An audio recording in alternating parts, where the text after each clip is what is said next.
Good morning and welcome to another edition of the Senate Committee on Commerce and Labor. Madam Secretary, please call the roll. Senator Buck?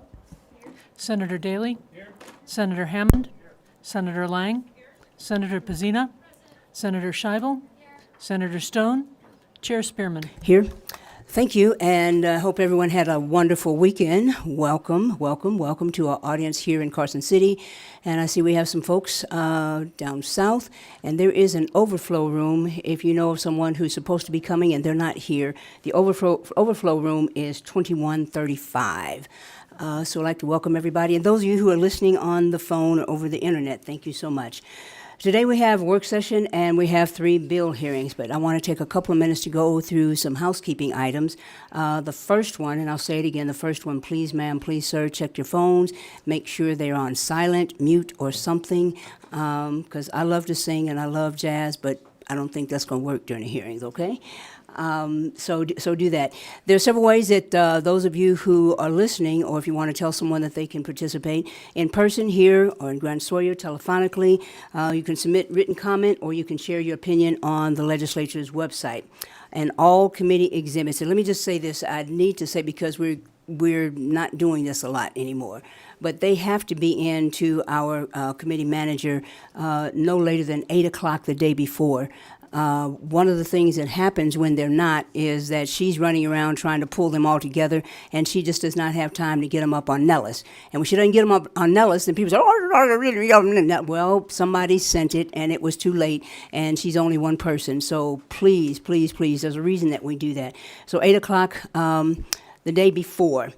You can submit that, excuse me, to Terry Miller or our committee policy analyst, Cesar Magarejo, and the contact information will be found on Nellis. When you are testifying, please do me a favor, turn your mic on so that people can hear you, and please speak clearly. I'm still getting calls from people who are saying people are talking and I can't hear what they're saying. Speak into the mic, because if you start speaking into the mic and then you start looking over here, then the people that are listening on the computer, they can't hear you. So that's very important. Project your voice, and also a reminder to those who have not heard this before. It is, according to NRS 218E.085, it is unlawful for any person to knowingly misrepresent facts when testifying before a legislative committee. And a person who does so knowingly is guilty of a misdemeanor. The chair or any member of the committee can ask you for documentation to support your testimony. All committee information is available on Nellis, which is accessible from the legislator's website. And we will take public comment 2 minutes at the end of the meeting. And public comment is not about, cannot be about, will not be, shall not be about anything that we covered in the bill hearings. Public comment is something completely separate. And that'll be 10 minutes.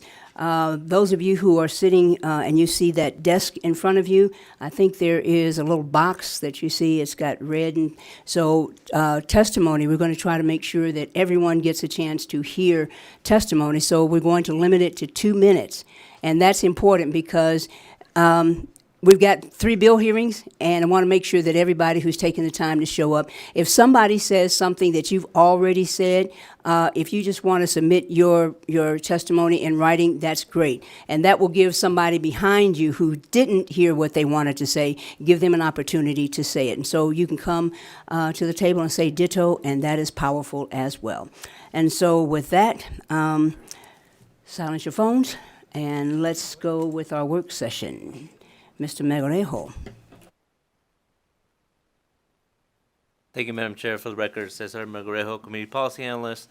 Our first bill on work session today is Senate Bill 147. This bill is sponsored by Senator Lang, and it was heard on February 22nd, 2023. Senate Bill 147 requires an employee's unpaid wages and earned compensation to be paid immediately upon being laid off by an employer if an employer fails to pay the wages or compensation of a laid-off employee within 3 days of being laid off. The wages or compensation continue at the same rate of each day the laid-off employee goes without their final paycheck until paid in full, or up to 30 days, whichever is less. The bill also provides that wages include amounts owed to a laid-off employee, and Senator Lang has proposed several amendments. Attached to this work session document is a draft mock-up. The First Amendment is to add a new section to the bill to define lays off, laid off, and layoff. Second Amendment is to amend subsection 1 of section 2 to delete or lays off and replace and delete or lay off. Amendment number 3 is to add a new subsection, section 2, to provide that when an employer lays off an employee or is on call layoff, the wages earned and unpaid at the time of such layoff shall become due and payable immediately. Amendment number 4 is to add a new subsection to section 2 to provide that whenever an employer lays off an employee, the compensation earned and unpaid at the time of such layoff shall become due and payable if the employee submits to the employer a written request within three days of the time of the layoff or for the payment of such compensation. Amendment number 5 is to amend paragraph A of subsection 1, section 3 to delete or laid off. And amendment number 6 is to add 2 new paragraphs to subsection 1 of section 3 to provide that if an employer fails to pay the wages or compensation of the employee, number 1, within 3 days after the wages of the laid-off employee become due, or number 2, within 3 days of the date of which a laid-off employee submits a written request with an employer, the wages or compensation of the employee continue at the same rate from the day the employee resigned, quit, was discharged, or laid off until paid, or for 30 days, whichever is less. And Madam Chair, that's all the amendments. Thank you. Committee, any questions, comments? Okay. I'll entertain a motion to amend to pass. So moved. Have a motion from Vice Chair Lang, second. Second from Senator Daly. Any further questions? All those in favor, aye. Opposed, nay. And let the record show that the motion carries unanimously, and I'll sign the floor statement to Vice Chair Lang.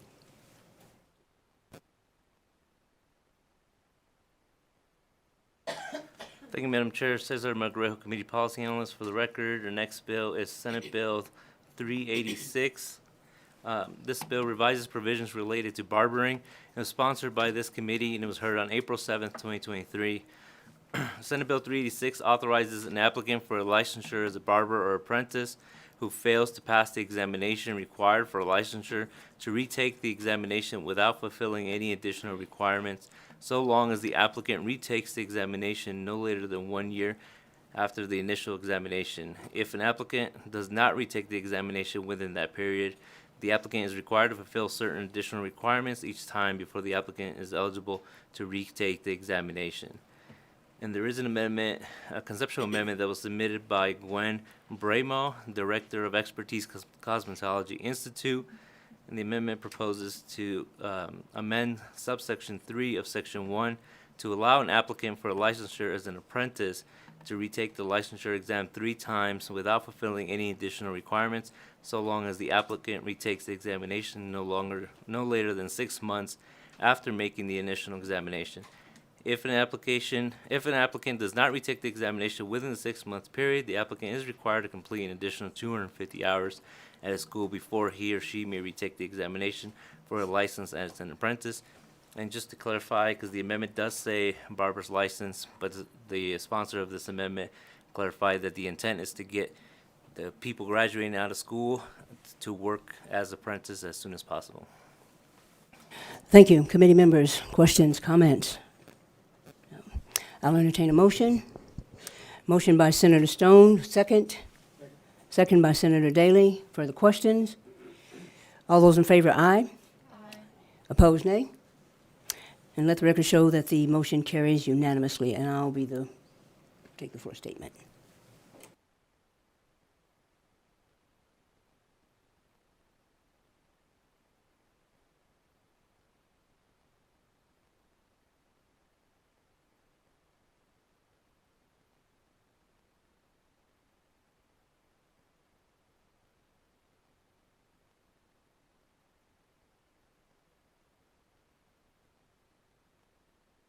We're going to be in a very brief recess. We're waiting for Senator Flores, and I think he may be on his way, so we'll be in a very brief recess.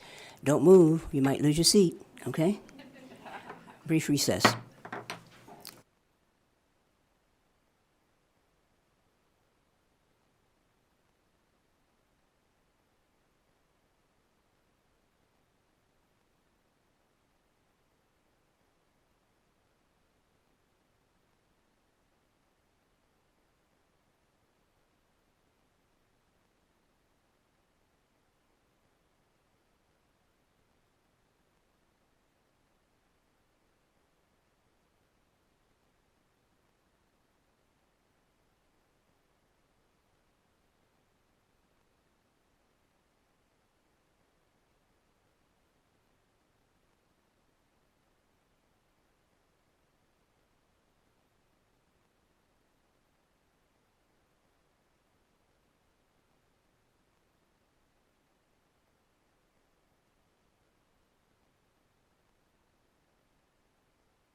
Welcome, Senator Flores. And so we will reconvene back in session. And welcome to the hardest working committee. Uh-oh. Begin when you're ready. I believe you're a very hard-working committee as well, Madam Chair. But my team will hurt me if I allow you to take the crown of the hardest working. Good afternoon, everyone. Morning, better said. I am Senator Edgar Flores, and I'm here to present Senate Bill 247. If I may just lay the groundwork or how we intend for the presentation for today to move. I am, alongside of me, we have Cynthia Moore from the Nevada Justice Environmental Coalition, along with Vince Saavedra from Building Trades. And over the course of the past 6-7 months, I've had an opportunity to be in conversation with them. And we came together with Senate Bill 247 to the stakeholders who are not yet all there with our bill. I commit to them to continue to work with them from now until the last day of session. We've had very strong working groups now, and we intend to continue that work together. We do have a conceptual amendment that all members should have either in their inbox, sent to them this morning, and or a physical copy. If you don't have one, I'll make sure my team provides you with that conceptual amendment. The conceptual amendment will work alongside of our bill, and we will explain where the conceptual amendment will be inserted appropriately into the bill. I would like to just explain what the objective was, and then afterwards hand over the presentation to Mr. Saavedra, followed by Cynthia Moore, who will provide data on why we are doing this work. In the state of Nevada, it is no secret that if you live in the South, you have had a situation where you've been outside and it's 105 plus degrees. And as a consequence to that, it was difficult for you to walk your dog. It was difficult for you to walk to the store. It was difficult for you to walk to pick up your kids. I make that point because those are activities that take no more than 30 minutes. And you've experienced that and you realize just how difficult that may be. Now imagine doing that for an 8-hour shift or an 8-hour plus shift. Those of you who live in the north have been here while we've had horrific fires, where the air quality index makes it unbearable for those of you to enjoy a barbecue in your backyard, makes it unbearable for you to walk to work, walk to school, and or just the grocery store, that you have to stay indoors. Now imagine if there's an obligation put on you to do that for 8+ hours. Those are the folk that we are really trying to capture. And in conversations with folk for a long time, I've been told, well, there's already rules and safety parameters in place to protect our workers who work in these conditions. However, there isn't consistency across the board, and we've allowed, to a certain extent, a lot of it to be regulated by private industry. And good employers will make sure that they have a mechanism in place to ensure that there are precautions in place. Unfortunately, there isn't a rule that we all play by. So the idea of today is how do we protect those workers in those conditions? Best practices, not just in Nevada, but the entire country. And by looking at what other businesses are doing and who's really spearheading this conversation in other states, collecting that data, bringing it together, and allowing for this bill to come forward. There isn't a single person that I've had a conversation with, even those who disagree with the exact framing of this bill, that don't agree that Nevada is unique and that we have some challenges that perhaps other workers in other states don't. And there isn't also a disagreement in this idea that we got to do something. I think right now where we are tweaking the language back and forth is just on finding that best language that everybody feels best with. Before I do a walkthrough of the bill, Madam Chair, if I could at this time hand over the presentation to Mr. Vince Saavedra. Thank you, Madam Chair, members of the committee. My name is Vince Saavedra for the record. Vince, V-I-N-C-E, Saavedra, S-A-A-V-E-D-R-A, and I am the Executive Secretary Treasurer to the Southern Nevada Building Trades. So this bill obviously is going to give specific protections to employees working in specific conditions. So some of you that don't know my background is I come from management before I was a union representative. I was the competent person on the job. I ran crews from 2 to 80 people at a time. And I could tell you that the extreme heat in Southern Nevada is real. I've seen people who you think you could handle it. Coming from the ironworkers industry, it could be 110 outside, and then you're carrying the material, working on specific platforms or decking, and the heat radiates, so it gets pretty intense out there. And I've seen people just go down, and unfortunately, they'll be out for a couple weeks. So I think a bill like this is definitely necessary. Workers, what I found when I was in management is that workers are more productive when you give them regular breaks. They have hydration periods. It's no secret that a happy worker works harder, right? You get more with honey than you do with vinegar, so you don't have to be pushing all the time, especially in the construction. When in the summer, it's not a race, it's a marathon. So you got to be able to pace yourself, and having breaks and hydration periods in between is helpful to the workers. I mean, we believe that this bill will help business prevent unnecessary sick leave because people are healthier and better cared for. For the workers up north, I remember it was August, I think 2021.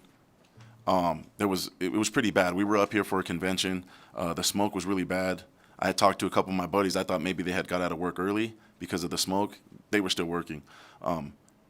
It's pretty bad when there's not regulations for smoke and heat.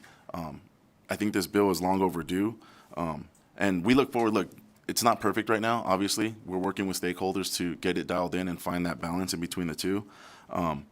So, what we're asking for with SB 427 isn't a moratorium on work in extreme conditions. We're simply asking for employees to be treated right with dignity and respect, and for their health to be considered.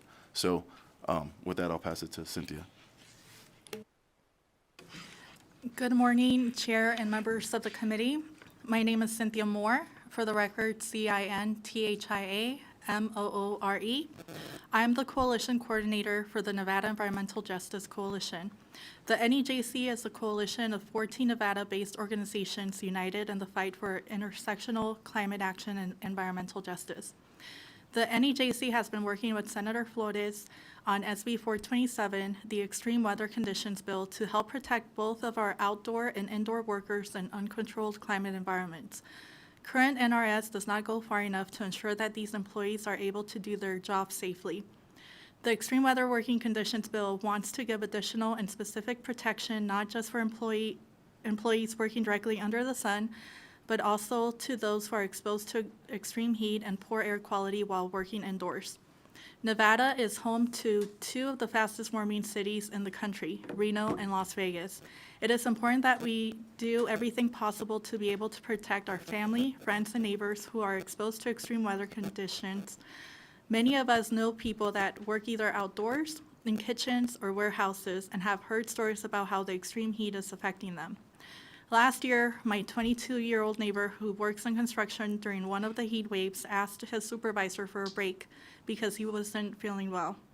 His supervisor refused to let him take this break, and as a result, my neighbor ended up passing out.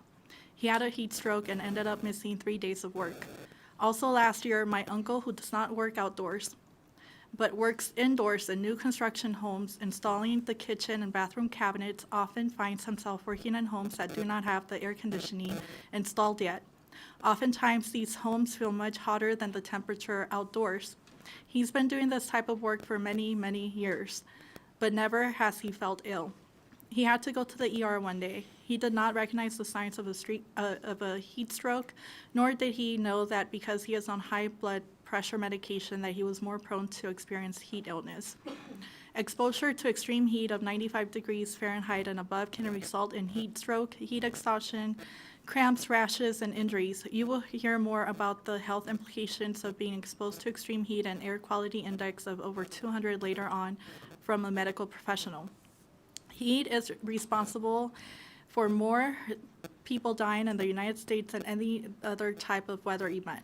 Current NRS says that water must be provided, but does not specify how much water must be provided for employees. The CDC recommends drinking 1 quart of water per hour to avoid heat stress. That's how we arrived at the 1 quart of water per hour found in this bill. Current law does not define heat or heat-related illness, giving it too much room to employers to create their own definitions of safety for their employees. SB 427 also defines what poor air quality is. Every year, we're seeing more wildfires. This bill defines poor air quality at any point in time where the air quality index is more than 200. Air quality becomes unhealthy for everyone at 200 AQI. The range 201 to 300, when air quality is in this range, it is expected that there will be widespread effects among the general population and more serious effects in members of sensitive groups. This will result in people going more to medical emergency rooms and seeking medical attention. For water, when it comes to poor air quality, 200 and above, the CDC also recommends drinking water to avoid bodily stress from working in the smoke. SB 427 is a bill that will protect workers that are exposed to extreme heat weather conditions. This will allow for them to continue to do their job safely. And I just want to echo what Ben said and Senator Flores. We will continue to work with stakeholders to meet in the middle. Madam Chair, Senator Edgar Flores for the record, representing Senate District 2. I will walk through the bill language, although I don't think there's anything that's too complex, but there may be some questions. I'll walk through that and then we'll open it up for questions. So in essence, the bill does 3 things. It creates and establishes a heat mitigation illness program, depending on when heat hits a certain level. It establishes a program to mitigate the exposure to poor air quality, and it establishes a training program for employees who've been affected. That's the 3 things that this bill is doing. So I'll start off first by page 2, lines 11 through 15. What we are saying here is, and this is where the first conceptual amendment will trigger, best practices around the country and data suggested that we should set it at 95 degrees. In other words, when we have an employee working in 95 degrees Fahrenheit or higher, that certain triggers will occur. However, with working with the private industry and working with other stakeholders and in good faith, they asked that we agree to 105 degrees Fahrenheit. So again, when an employee is working at 105 degrees Fahrenheit, these triggers occur. So now I'm looking at lines 16 through 18. And this is where the second conceptual amendment triggers. It says that an employee, again, when it's 105 degrees Fahrenheit or greater, there must be not less than 1 quart of cool, potable water, drinking water per employee for each hour the employee is required to work. Second, and now I'm looking at lines 19 through 20. There must be access by an employee to an area with shade that is open to air or provided with ventilation or cooling. In that section, we want to add an amendment where it says that if the requirement for shade for an employee is on a building and it would create a safety hazard, then there's an exception that they don't have to do it. In other words, if having to provide shade will actually create a dangerous condition, then understandably we want to bypass that requirement. And that was, again, through negotiating and working with folk who had some concerns. Second, number 3, lines 21 through 23, it says mandatory breaks for employees for a period not less than 10 minutes for each hour of the employee is required to work to prevent the occurrence of heat illness. What we agreed here, instead of having that specific language, amending it so that the employee can take water drinking breaks as necessary. And by the way, in working with a lot of different small businesses and having conversations, that happens now. If somebody's feeling horrible, they're just logically, the employee will say, let me just go get a quick water break. It's 115 degrees out. I feel horrible. Let me pour some water on my head. These things are logical and good practices in the industry are already doing it. Again, the idea here is to create a standard. Because quite frankly, some of the horror stories we've heard is that that's not happening, particularly with the outdoor gardeners. They've indicated that they have a quota of 30 houses, 20 houses, 15 houses, whatever that is that they have to meet within a workday. And they're going from point A to point B, and they're not often allowed to take a quick water break, and or they're not provided the clean water for them to be able to take that quick water break. Number 4, a system for monitoring employees for signs of heat illness. Again, best practices should already be doing this. An employer should know, right? I've been to a lot of work sites where when you go to the restroom, there'll be indicators. There'll be a color scheme that says if your urine looks like this, these are signs of X, Y, Z. You should be careful. I've seen them provide a manual that they carry around with them. Right? A lot of folks don't know how to read a lot of these signs, and so it's important that we just have some type of plan in place.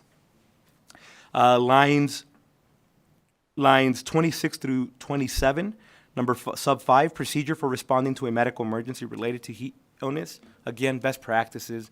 An employer and employee should be ready. If somebody passes out, what are we going to do? What does that look like? Sub C, lines 28 through 30.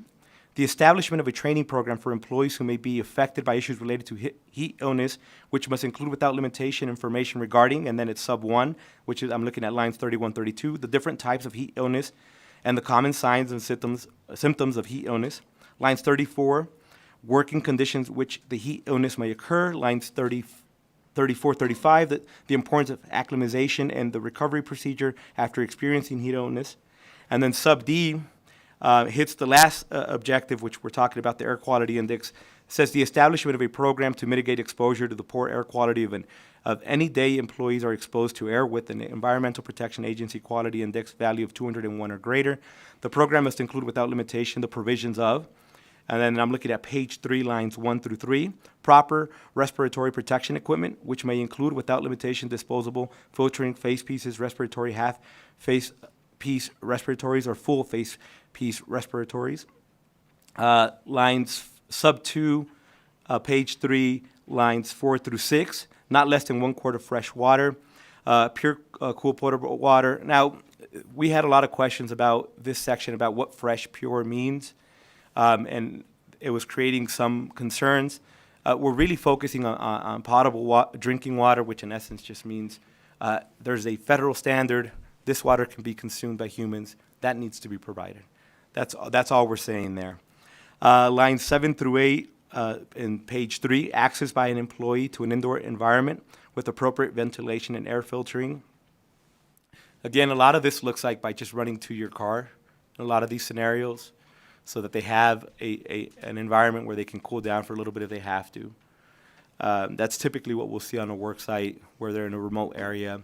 There's usually a vehicle. They can go in there and cool down for a little bit. But there just has to be something. And then, just for the sake of making it abundantly clear, we also want to create carve-outs. We spoke with law enforcement and firefighters. Obviously, they are working in incredible conditions at times.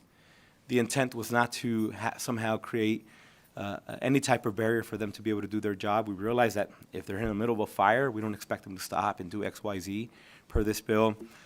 Same thing with law enforcement. We recognize that if they're in the middle of a pursuit or they're doing some type of activity where they're in a hostage situation and there's a barricade in place, whatever that may mean, obviously we don't want them to stop and that any of these provisions of this bill in any way impact them. So we want to create a carve-out. They already have a bunch of rules in place. We want them to continue to operate as they do. The same thing is true for emergency infrastructure employees, a lot of our government employees. Again, the intent was not really to capture them. We know that in a lot of instances they go above and beyond the requirements we're setting in place now. And then the only other thing in sub E, lines 15 through 17, the establishment of a training program for employees who may be exposed to poor air quality on the hazard of working without personal protection equipment. Again, this bill is, you have to provide the equipment, you have to provide the water. By no stretch of the imagination is the employer supposed to be there over their shoulder ensuring that they're utilizing it. We just want the best practices to be in place. along with the education component. If we do that effectively, let the employee do what they're supposed to do on the work site, but the employer is only on the hook to provide and lay out the tools and put them on the table versus somehow hovering over the employee's head and forcing them to do this. With that, Madam Chair, we will open it up for any questions you may have. Thank you. Questions? Senator Pazina? Thank you so much, Chair, and thank you so much for the presentation. I really enjoyed speaking with you about the bill prior, and this is more of a comment. One of the places I'm happy to notice that you carved out were indoor settings without climate control when it's over 105 degrees. And this is just more of a comment as well. I work in the trade show industry, and I know what it's like in a trade show, a convention hall, when it's over 105 degrees, and all of the workers inside are really struggling with the heat. I would say that there are so many good actors in the business that are providing water and providing for their employees now, but I think it is important that this is in place. So I was happy to see that indoor settings were included. Thank you. Thank you. Additional questions? Senator Daly? Thank you, Madam Chair, and thank you, Senator, for the presentation and the mock-up and the work that you've done to compromise on some of the stuff. I think it's a little more workable, realistic. Couple questions. Is the 150 or the 105 going to be based on the forecast, or is there some other measurement that you're trying to use? Because I know when Vince was testifying, obviously if you're out on a paving crew and the asphalt comes out hot and it's 300 degrees, right? And you get that radiant heat off the pavement or a flag or a variety of other jobs. So I didn't know if you were looking at the ambient temperature where it was and how you were monitoring that, if you were just looking at the forecast. Through the chair, for the record, Cynthia Moore, through the chair to Senator. Let's go direct. Okay, Senator Daly, it'll be based on the location where you're at. And Senator Daly, if I may add, the reason for that is it could technically be a beautiful 85 degrees outside, but because we're also capturing indoor workers, there's going to be scenarios where it's 120 degrees in whatever setting they may be working indoors. I'm thinking of sometimes in scenarios like HVAC workers. Some of my best friends, that's what they do. And I've been in conversation with them for several months on how they operate and kind of what standards they have in place. A lot of this is what they do anyways. But that's the reason for it. And they have their own small monitoring devices that they go off of and kind of work off of, that they get off of Amazon. And I understand, I know like when people do refractory work in the mines and various things, and you're going down inside of a kiln, and they only let them go in for an hour at a time, and then they come out and they're resting for 2 or 3 hours. So there's a lot of those protocols in place. I was just thinking more of like your paving crew, and you've got people spread out over several miles. It's difficult to, and I'm sure they'll figure out a way to do it. The same thing with the shade requirement. I'm sure some of those are discussions you've been having on how they're going to meet some of that. But I think with the changes you made is actually a lot more manageable, and we do want to have safety, and there's nothing as a barrier to have people have protocols and training in place. I don't think that's something everybody should be doing already under their general standards, their general conditions that they're supposed to meet for their safety of their workers. But did have some concerns before, but I think you guys reached at least reasonable compromise, and hoping to see what comes out in the final version. Thanks. Additional questions? Comments? This is probably more of a comment. One of the things that is required of commanders in the military, it's the same thing that's in this bill. You have an obligation to make sure that your troops are properly hydrated, and it is the commander's responsibility to make sure they're observing. Now, we can't be every place, all at once, but that's why you have junior leaders.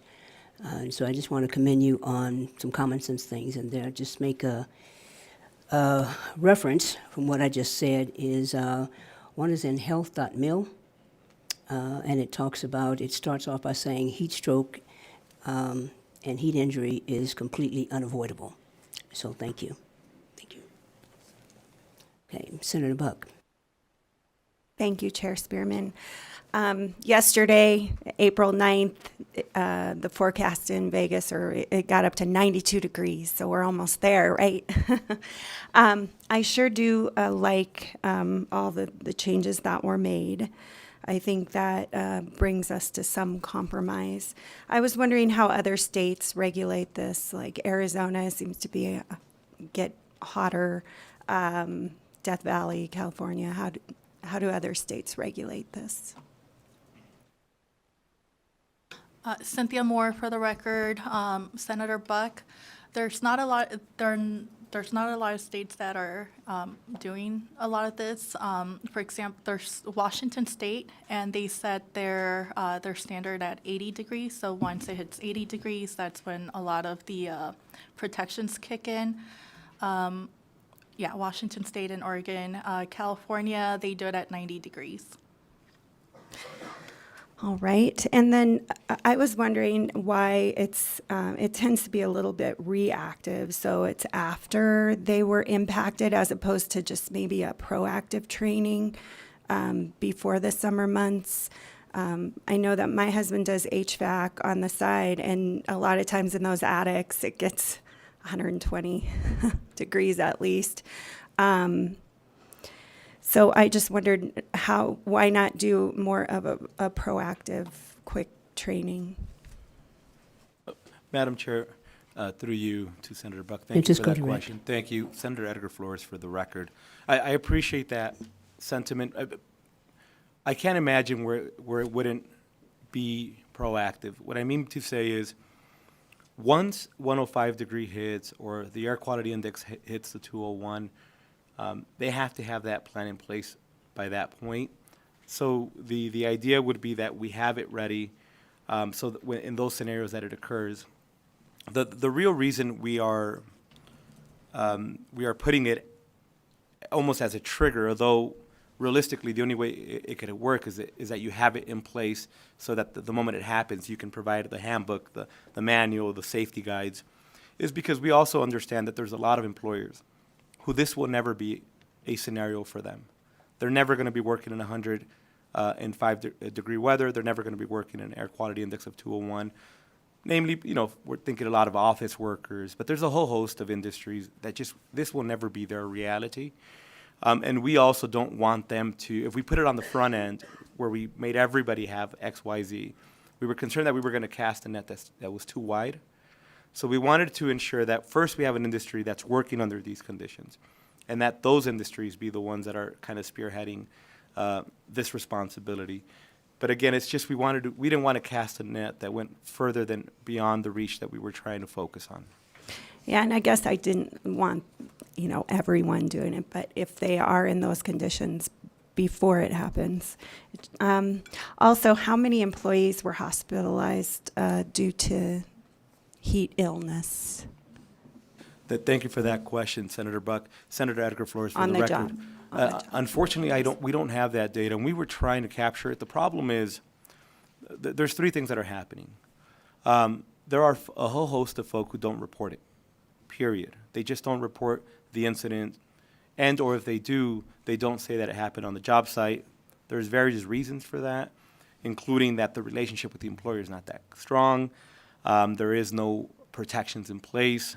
So there's a whole host of reasons why that sometimes occurs. And the second is, when it does occur, it was just hard for us to, because the only real way for us to get some of this data is if it ever went, if there was a claim raised, right? So workers' compensation, we can get some type of indicator there, but very seldom does it go to that extent or that length.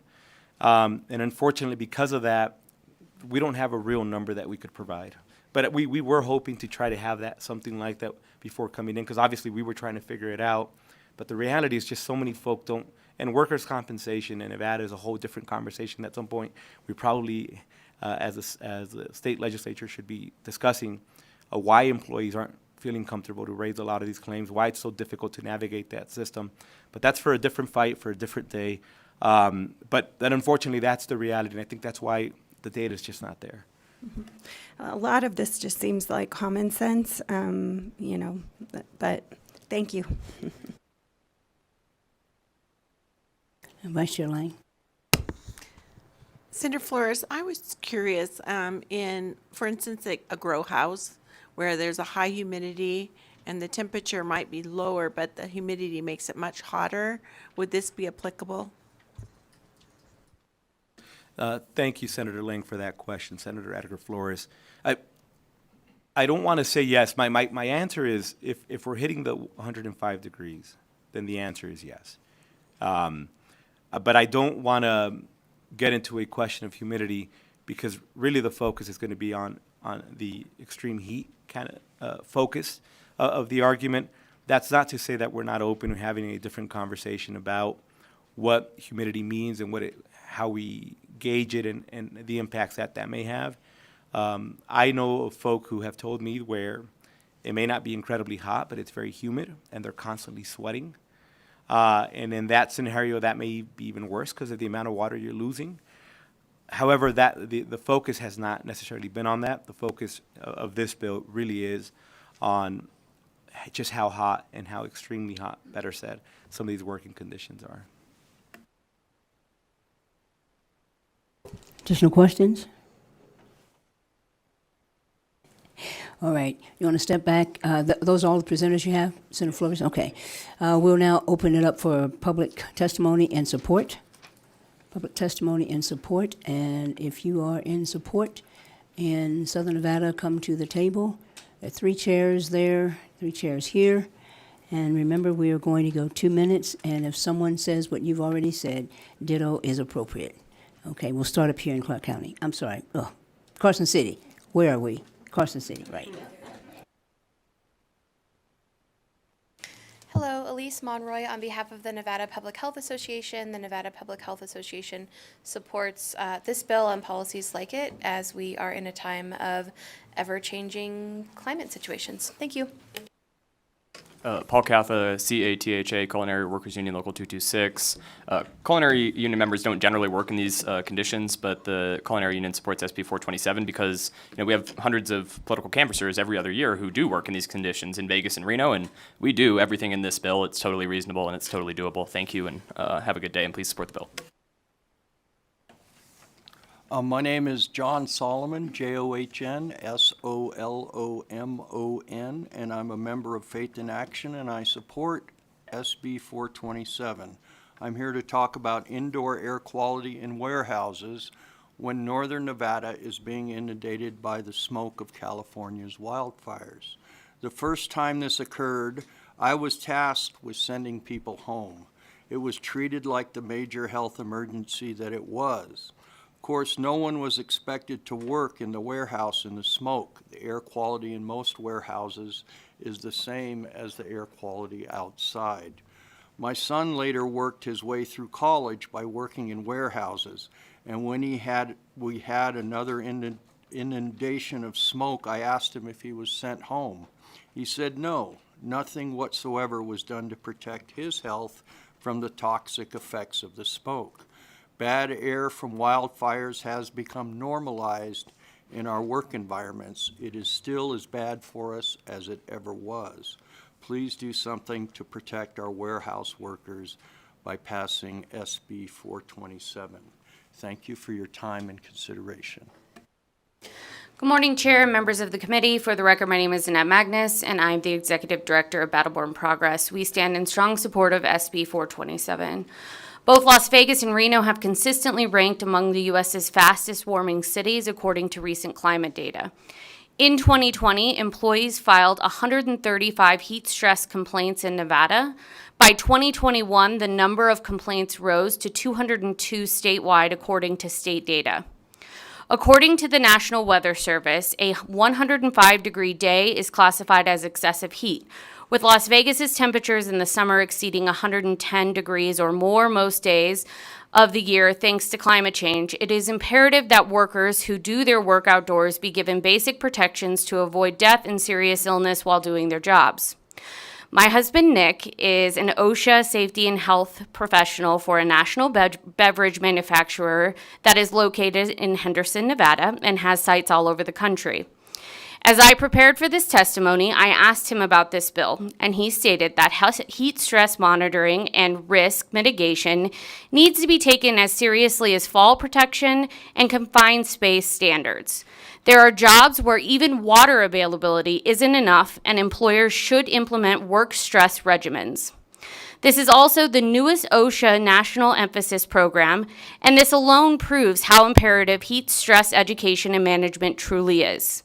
It is his job to make sure his business can thrive due to employees having adequate training and safety guardrails.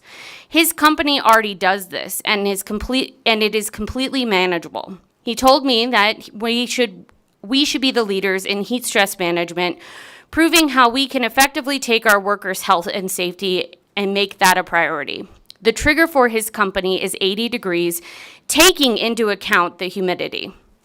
For companies to forego essential protections for extreme heat and poor air quality for their workers who work outside, they are risking their bottom line on top of the lives and livelihoods of those who work for them. Please pass SB 427 and ensure that Nevada's workers aren't at increased risk of illness or death from extreme heat exposure. Good morning, Chair and members of the committee. My name is Jazel Zuna, J-A-A-Z-I-E-L-O-Z-U-N-A. I'm a resident of Senate District 13 in support of Senate Bill 427. I think that everyone deserves to be safe while working to bring a paycheck home to their family. I have seen the consequences of extreme weather conditions on my own father. My dad has worked construction since he was 18 years old in the hottest of Vegas summers. My family moved up to northern Nevada in 2018. My dad is a man in his early 60s. My dad was ecstatic to work in Reno's mild summer heat compared to Las Vegas. In 2019, due to genetics and the stress of his body from his line of work, he had multiple heart attacks on the job. He underwent quadruple bypass open heart surgery right up the road at Carson Tahoe Medical Center. That was the first time I thought I would lose my father. We were scared when COVID hit, but he was spared. Unfortunately, during the summer of 2021, when forest fires dismantled Lake Tahoe and surrounding areas of Northern California, my father went to the ER 3 to 4 times within a 5-month period. I saw him cough his lungs out and have breathing treatments. He was so scared he would lose his life from inhaling smoke. With climate change, summers are hazardous times for those with underlying health conditions like my dad. Thankfully, he has survived all the cards he has been dealt and is doing much better. He would be here today, but he is currently working outside as we speak. I can only imagine that if my dad had protections outlined in this bill, his health issues might have been minimized or avoided altogether. Our family might not have had the trauma and anxiety that comes with having a sick father and wondering how we can make ends meet if he couldn't work anymore. Black and brown communities are most vulnerable to these sort of issues. Things like providing employees with protective equipment, breaks, masks, water, and adequate training is, in my view, the least we could do for people who work so hard in such scary conditions. Please support Senate Bill 427 for hardworking people like my father and their children who just want to see their parents come home safe every day. Thank you. Thank you. One more here, and then we're coming down to Las Vegas. Yes, sir. Will Adler, Principal of Silver State Government Relations, here representing IBW 1245. IBW is like to announce that we're in support of Senate Bill 427 after the amendments proposed today. The amendments bring the whole of the bill in alignment with much of the regulations that were just passed last year. We feel that these are good steps and good carve-outs to be sensible around the employers who need them. Thank you very much, and we plan on continuing to work with the bill sponsor and all the stakeholders going forward if there's any continual ongoing issues. Thank you. Thank you. Let's go down to Las Vegas. Good morning. My name is David Beltran Barajas, B-E-L-T-R-A-N-B-A-R-A-J-A-S. I'm the Immigrant Justice Organizer with the Progressive Leadership Alliance of Nevada in support for Senate Bill 427. At PLAN, we believe that everyone should be able to live and work in safe conditions with dignity. We know that extreme heat is getting even more extreme, and wildfires are burning hotter and longer, causing people in northern Nevada to work outside in extreme dangerous air quality conditions. Prior to my work here at PLAN, I'd worked over a decade in construction. I remember the summers I'd have to work and the days where I would get sick from the heat here in Las Vegas. It's difficult, but oftentimes necessary for working folks to rely on income from laborious outdoor jobs in these conditions. I remember the long days at the peak of summer being absolutely drenched in sweat because as a welder, I have to wear thick layers in order to protect myself from arc light and the rays from the sun. wearing thick duck canvas pants and long sleeves, all stained in white from dried sweat, I'd have to sit in throughout the day. So I can all this so I can make a living. Fortunately, my line of work is a little more climate controlled nowadays, but there are thousands of Nevadans that will continue to face oppressive summers in these extreme conditions. Not once was I educated or trained on how to deal with heat illness or pick up on the signs. These protections outlined in this bill are common sense solutions for both employers and employees. Employees, if given these protections to prevent heat exhaustion, would be more productive and happier at work. Employers would be likely to see an increase in productivity and retention of employees if employees feel safe and cared for. For the sake of the people of Nevada, working in these extreme conditions, and on behalf of PLAN, please support Senate Bill 427. Thank you for your time.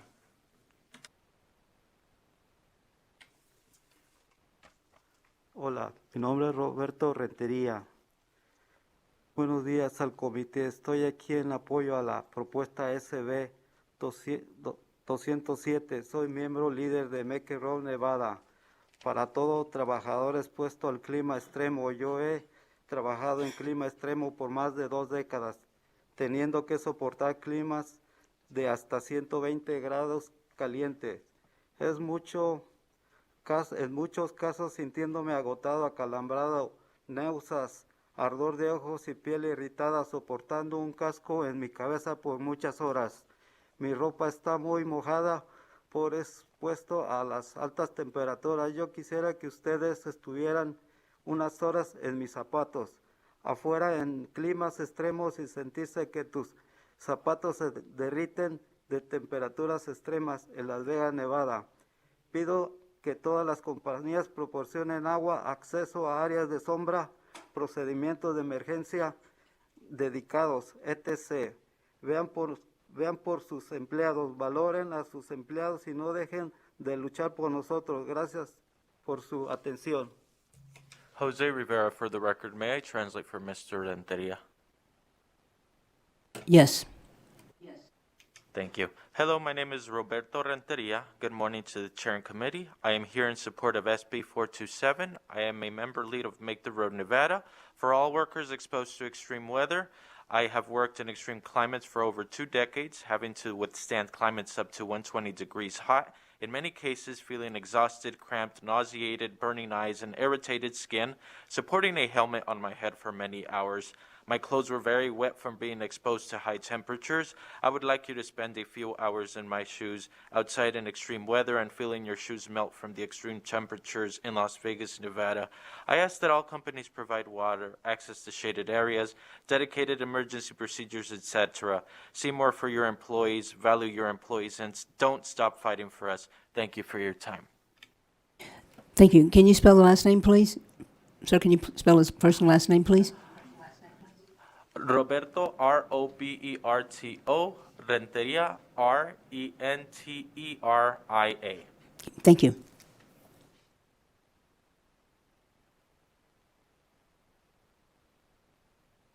Buenos días. Buenos días. Buenos días. Buenos días. Mi nombre es Eduardo Sánchez. Soy voluntario de Chispa, Nevada, una organización no partidista sin fines de lucro, enfocada en la conservación del medio ambiente. Gracias por la oportunidad de poder dirigirme a la legislatura. Llevo 5 años viviendo en Las Vegas, Nevada, la ciudad más bonita del mundo. He tenido la oportunidad de trabajar en el área de landscaping y tengo 5 amigos personales que trabajan en esta área. Y el mayor reto que hemos tenido es la falta de información. Nunca nos han capacitado para trabajar en temperaturas de más de 100 grados. Y cuando un compañero se siente mal, no estamos capacitados para actuar. Las leyes actuales no definen lo que es calor extremo o enfermedades relacionadas al calor, permitiendo a los empleadores a definir sus propias ideas de seguridad para los empleados. Es por esta razón que yo apoyo la propuesta SB 427, ya que esta propuesta obligaría a los empleadores a informar y capacitar a los trabajadores y podamos tener un empleo más seguro. Gracias por su tiempo. Jose Rivera, for the record, may I translate? Yes, please. And if you can ask him to spell his first and last name, please. Will do. Good morning. My name is Eduardo Sanchez, Eduardo Sanchez, Sanchez. I am a volunteer with Chispa, Nevada, a nonpartisan nonprofit organization focused on environmental conservation. I am grateful for the opportunity to stand before the legislature today. I am a 5-year resident of Las Vegas, the most beautiful city in this world. I have been given the opportunity to work in landscaping, and I know of 5 friends in the same field. The biggest threat we have faced is the lack of information and training for outdoor workers in extreme climate effects. Workers aren't well trained to work in 100+ degree weather conditions. Employers are not prepared to deal with heat-related illnesses on their employees. The current regulations don't help with the extreme climate effects outdoor workers are expected to work in, which opens the opportunity for employees to become sick and exposed to a lot of job insecurities. I am in support of SB 427 as this would establish the opportunity for employees to be prepared working for extreme climate effects and having a secured work environment. Thank you. Thank you. Is there someone else sitting next to you? Yeah. So, good morning to the committee. My name's Chris Mendoza. That's CHRISMENDOZA. I'm here on behalf of local Las Vegas community organizers Fifth Sun Project and the NEJC to testify for SB 427. So, thank you for the opportunity to advocate for better working conditions for myself and many like me who work hard under this hot desert sun. So, spring's finally here. And with it is our peak festival and convention season. I work in event and entertainment production as a stagehand, and we build the spaces that events happen in. Events like EDC, Lovers and Friends, and Life is Beautiful. These jobs are super exciting, and they're like exciting for the first couple of hours, and then there might be 8 to 12 more hours of not knowing whether I'm going to make it. Production can be dangerous even in the best of circumstances, but when white spots appear in your vision from long heat exposure and critical thinking slips from dehydration, safety can seem very far away.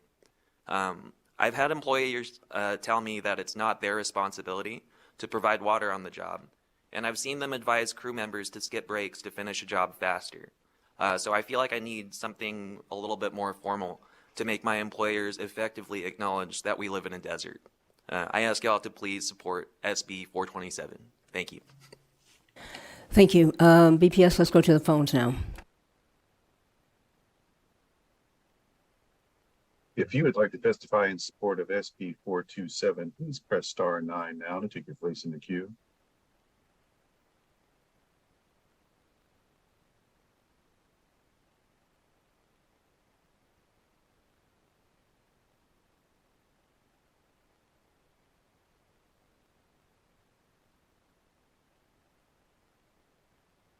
Thank you, Madam Chair and members of the committee. For the record, my name is Christy Cabrera Georgeson, CHRISTI CABRERA GEORGESON, and I'm the Deputy Director of the Nevada Conservation League. We're here in support of SB 427. Extreme heat events can be dangerous to health, even fatal, and the number of heat-related deaths and illnesses continues to increase year after year. By 2050, the typical number of heat wave days in Nevada is projected to increase from 15 to nearly 55 days a year. Additionally, Nevada continually receives poor grades for air quality, and smoke from wildfires can reduce air quality to hazardous levels. We must protect workers in these dangerous conditions, and we urge the committee's support. Thank you.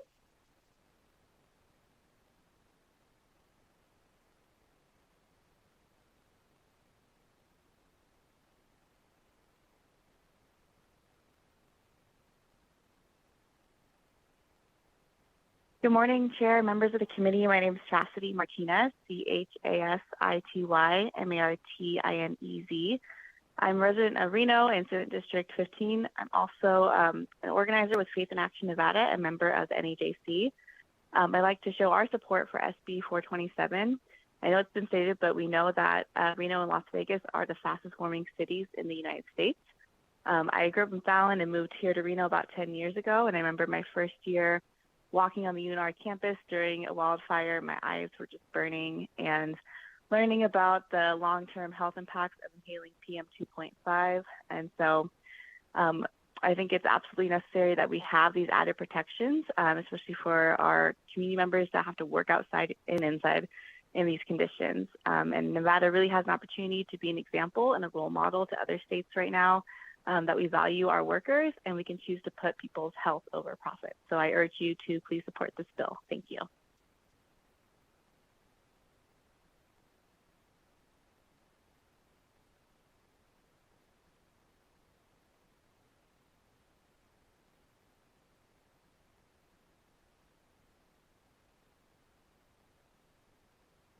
My name is Lisa Ortega, and I'm here to testify to support SB 427.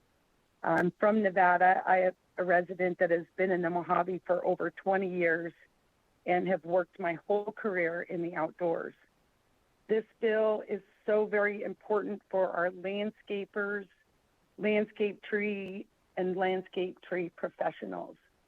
They are typically out a minimum of 8 hours and are also a large part of our Hispanic population. And I am asking you for 427 to provide their protection. Thank you.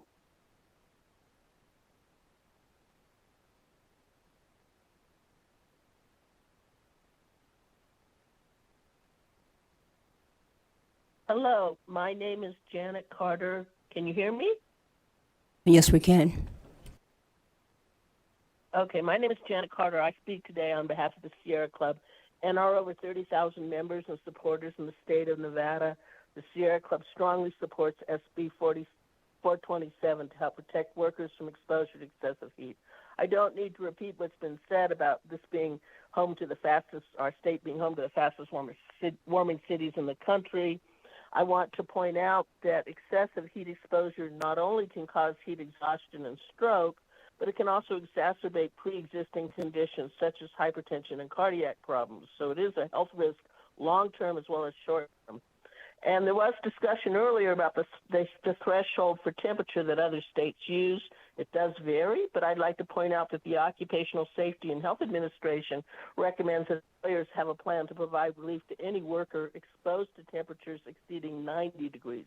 That's obviously cooler than the threshold this bill would establish. And even simple remedies such as providing shade, water, access to air-conditioned locations during breaks, and supplying protective clothing can make a difference, a big difference in workers' health and well-being. Obviously, the bill also provides relief for workers exposed to unsafe particulate levels in the air they breathe, be it indoors or outdoors. Respiratory diseases on the rise in Nevada, and we need this legislation to protect our workers who are truly our most valuable asset in our state. And it is time to recognize that climate change is a killer. Its effects are hardest on working people in disadvantaged communities. All Nevadans deserve a comfortable, safe working environment.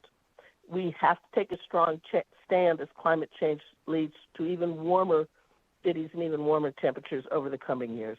Again, the Sierra Club asks for your strong support of SB 427 so that this will happen. And thank you for your time and consideration. Thank you. We are out of time for support. I'm going to ask those of you who are sitting at the table in Las Vegas if you will submit your testimony, your written testimony, and if you promise to only say ditto or something like that, you can speak into the mic, but we're out of time and we need to move now to opposition. And same thing for those of you who are holding on the telephone. I'm so sorry.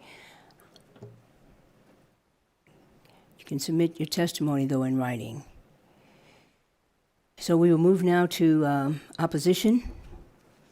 It's an opposition, and some of you may have heard this before, but for the sake of those who have not, we're only here 120 days, and we have limited time. I wish, and at some point in time, maybe we will modernize and come to annual sessions, and that way everyone will get a chance to speak. So please forgive us. We're operating under a very antiquated system where we only meet every other year. So we'll do the same thing for those in opposition, 20 minutes, 2 minutes per person. If someone says what you said or you want to say, ditto is appropriate. So, yes. Thank you, Chair, members of the committee. My name is Mac Bybee. I am the President and CEO of the Associated Builders and Contractors.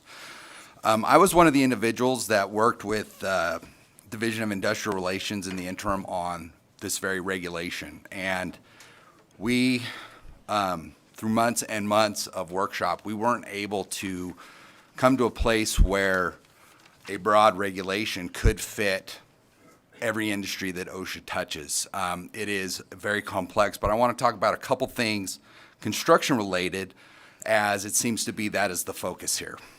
Industry standard, at least for commercial construction, is to do a safety talk every morning.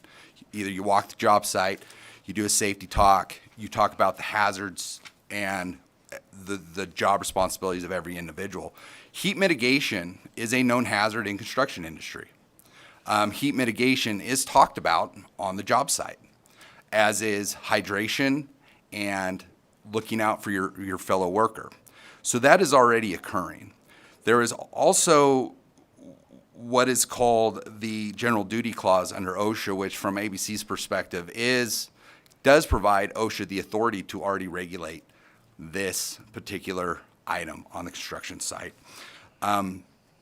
What I also want to talk about is, as we were talking to industry industrial relations, and I'm going to do approximate numbers, but I think this is what was discussed on Thursday, of the 230 incidents of heat illness that was reported, and that's not evaluated as actual heat illness, these are just incidents of reports, they said 4% was construction. So that's roughly 9 out of 230. 9 out of over 100,000 employees. This is something that is being mitigated in the construction industry on a widespread. It is something that is identified, and quite frankly, majority of these incidences are occurring indoors, not outdoors on the job site. Thank you, Mr. Bybee. Thank you very much. Okay, thank you. 2 minutes to submit the rest of it in writing, please. And I think there's a little box down there that you can see. Okay, thank you. Chairman Spearman, members of the committee, Peter Kruger representing petroleum marketers, who have a unique job being outdoors in dealing with hazardous materials. I want to refer that this process goes back to hearings back into 2021, when initially the state OSHA promulgated draft regulations. They were presented to the Legislative Commission, who decided apparently, or deferred making a decision. So now we're back with trying to put something that exists in draft regulations since the year 2022, and at the same time, you had state OSHA issuing business guidelines, both for what they called wildfire health guidance for Nevada businesses, and the same applied to the heat stress. So we already have this in place, and these regulations, while are slightly different, by a long shot, the biggest difference is the temperature. We would support a higher temperature, but you can't, in a hazardous operation, stop. You can't provide shade while you're fueling a truck or doing all the things that are necessary to transport, offload, unload hazardous materials. So we think that this is to put into statute something that in our belief belongs in regulation, where it can be changed whether the temperature's too high or too low. So we would urge this committee not to move on this piece of legislation and let Nevada OSHA promulgate their regulations and do the job they're supposed to do. Thank you for your attention. Chair Spearman, for the members of the committee, Jesse Wadhams with the representing the Vegas Chamber. Wanted to first appreciate the stakeholder meeting that did happen last week, but we do have continued concerns with the bill. I'll not repeat what anyone else said, but I do think there are some overbroad concepts that create ambiguities that have been already discussed. Pure water versus potable water, the concept of timing of the forecast versus the place of the forecast. So there remains some concerns about the language and the overbroad concepts therein. At this point, we do continue to look forward to having more of those stakeholder discussions, and we'll do so. Thank you. Good morning, Chair Spearman, members of the committee. For the record, I'm Paul Enos. I'm the CEO of the Nevada Trucking Association, and we're in opposition to Senate Bill 427. Trucking operations vary significantly. You know, from your folks that are doing your long haul, over the road trucking, who are typically going to be in an air conditioned environment, versus your people that may be doing short haul in and out of the truck, versus your folks that are doing parcel delivery. Those tasks also range pretty broadly in terms of how much you're exposed to outdoor temperatures, how strenuous you are. If you're, securing loads of hay on the back of a flatbed, that's different if you're moving ice cream out of the back of a reefer truck.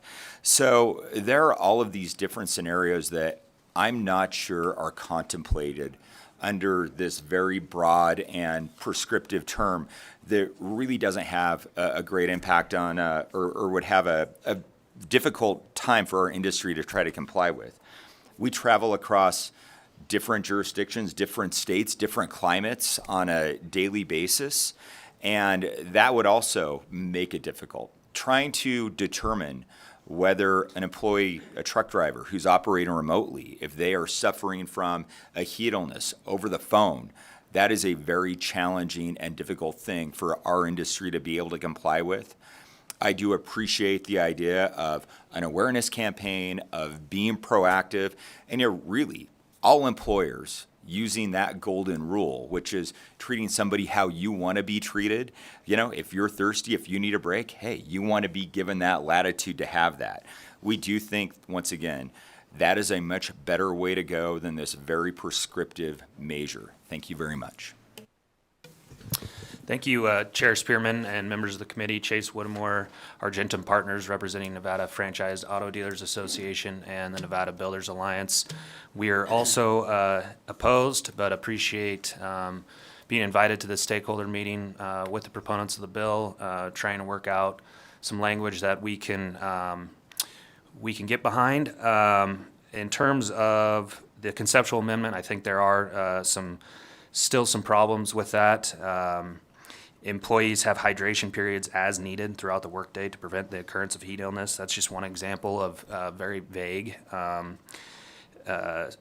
wording. As needed could mean something different for other people. So again, like I said, we're still willing to work on this, and we'll attempt to do so. Thank you very much. Good morning, Madam Chair. For the record, Trey Abney with Abney Talcon Group here today representing the 2,000 member businesses in Nevada of NFIB, the National Federation of Independent Business. Up here opposed to this bill as written, certainly echo the previously stated concerns. And we are always concerned about a one-size-fits-all bill like this, and NFIB with all of those members covers every type of industry you've seen here and more. We do appreciate Senator Flores and Ms. Moore working with the business community on this. The proposed conceptual amendment certainly alleviates some of our concerns, and our main concern was that 10-minute break period, so I think we're getting closer there.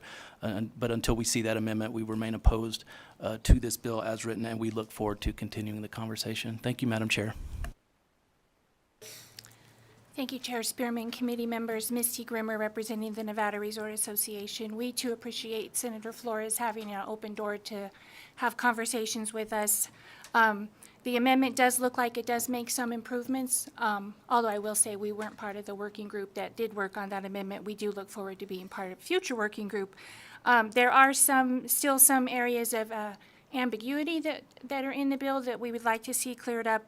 And then we also have some questions specifically about the training, who is required to do the training, how often it needs to happen, things along those lines.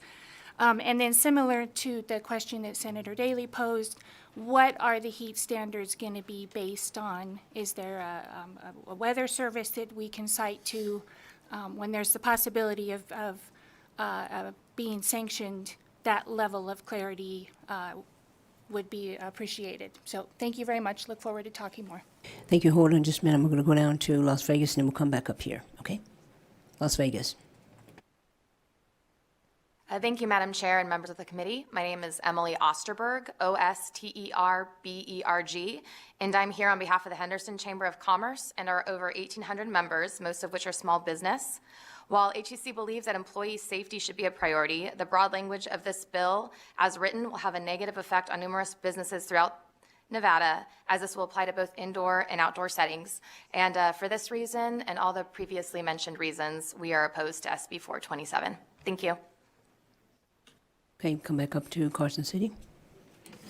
Thank you, Chair Spearman. Tom Clark, for the record, I'm here on behalf of the Reno Sparks Chamber and our 2,300 members, many of which are small businesses. We are opposed to the Senate Bill 427, and we will continue to work with the stakeholders and the sponsor on this particular legislation, especially when it comes to the AQI and the smoke. We know that the AQI in Northern Nevada, sometimes it's 450, 500, and while we have snow days, as you know, we also have smoke days. So we hope to address those concerns. Thank you, Chair. Morning, Chair Spearman and members of the committee. Lindsay Knox with McDonald Crono, here representing the Nevada Home Builders Association, the Southern Nevada Home Builders Association, and the Builders Association of Northern Nevada.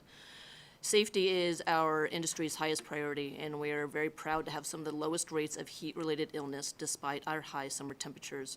We'd like to attribute that to the hard work and dedication the construction industry has to the safety of its employees. We believe alternatives such as a heat awareness campaign or earlier construction hours could limit the risk of exposure to heat illness from field workers on construction sites. The Nevada OSHA office could still require training, signage, and acknowledgement in existing safety standards of heat prevention strategies without costly and invasive temperature measuring and temperature regulation that is prescriptive and does not differentiate the type of work, type of employment, or industry. Thank you. Thank you, Chair Spearman. Tommy Ferraro with the Ferraro Group. On behalf of Cox Communications, for sake of time, we echo the concerns heard this morning and look forward to further discussing with the sponsor. Thank you. Thank you. Hold up just a minute. Let me see. BPS, do we have anyone on the phones? If you would like to testify in opposition to SB 427, please press *9 now to take your place in the queue.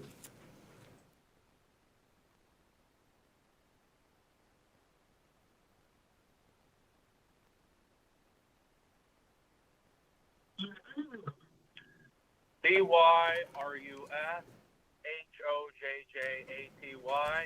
I oppose this bill. Thank you so much. Ditto.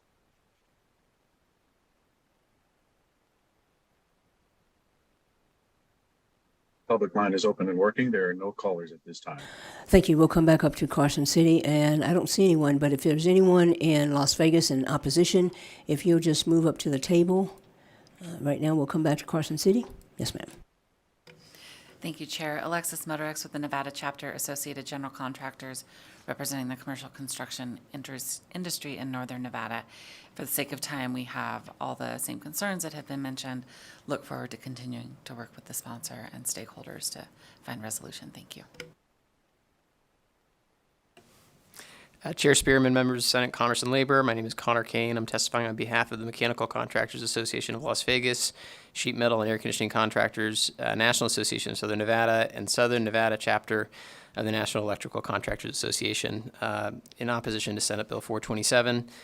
These associations have worked closely with OSHA over the past year on the regulation that addresses heat stress and illness by employers, and look forward to continuing to work with the sponsor and proponents on this bill. Thank you. Chair Spearman, members of the committee, for the record, my name is Doug Busselman. I'm the Executive Vice President for Nevada Farm Bureau. While I've received, we are opposed to SB 427. While I've received the proposed amendments this morning, and I think that the changes improve the bill, our members still have expressed some concerns and questions on whether the state standards would conflict with federal requirements, especially for farm workers who are covered by H-2A programs, and how that might be dealt with.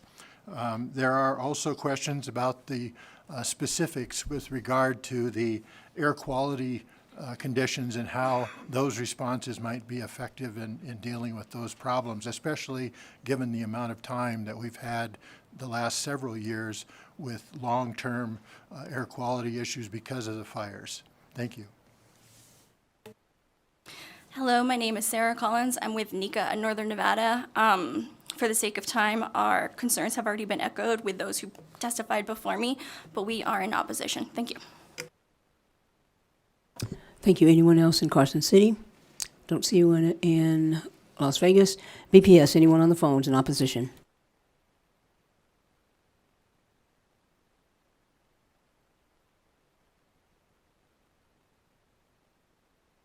Hi, my name is Katrin Ivanov, aka Mrs. Fixit, Assembly District 42. I am in opposition of the bill as written due to the concerns already mentioned, so I'll just say ditto. Thank you so much. The spirit of the bill is beautiful, but it needs to be more clarified. It's too broad to become a law. Thank you.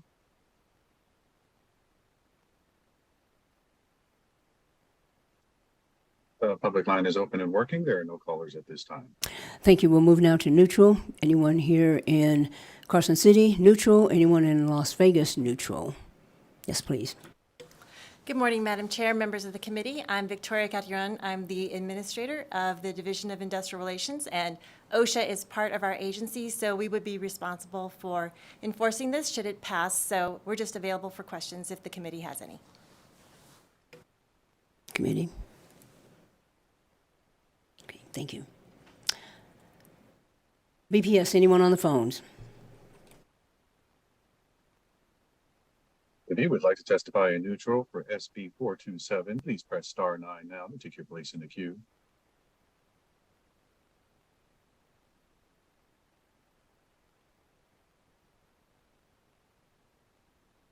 The public line is open and working. There are no callers at this time. Thank you. Senator Flores, closing remarks, please.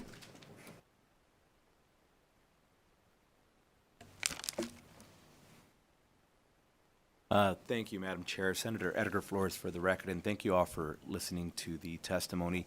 The only thing I wanted to add, and I forgot to do it in our opening conversation, for those of you who are wondering how many times in the past 3 years, and this is focusing on 105 degrees or higher, in Clark County in 2020, there were 60 days where the 105 degrees hit.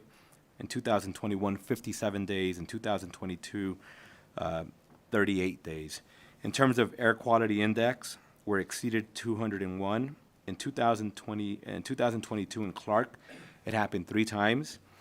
In Washoe County, in 2022, it happened 19 times, 19 different days. And in Carson City, 19 different days. I make that point just to point out that we are not creating rules to disallow people from working. We are just creating basic, a floor of what, when these things do trigger, that we be required to provide some additional safeguards. This is why it was so important for us to work alongside of our union brothers and sisters, because we realize that their number one objective is to get those folk to work. And how do we do that in a safe, responsible way? Setting minimum standards. I appreciate the opposition that came up and said, we already do this, that's great, then this bill is not for them. This is where it's not happening, right? It's to capture the other industries that unfortunately don't have a minimum standard.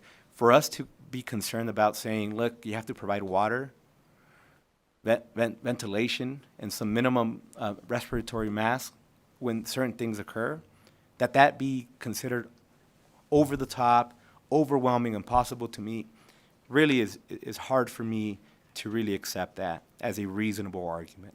That somehow creating a minimum standard of having water requirements and shade and saying that we shouldn't have folk working in a 201 air quality index outdoors, taking in excessive poor quality air and saying that's okay is problematic to me. We are committed to working with every single industry across the board. We're going to continue amending this bill to work with everybody, but not to the extent that it's going to make this bill do nothing and that we're going to walk away from this legislative session by saying we don't have minimum standards.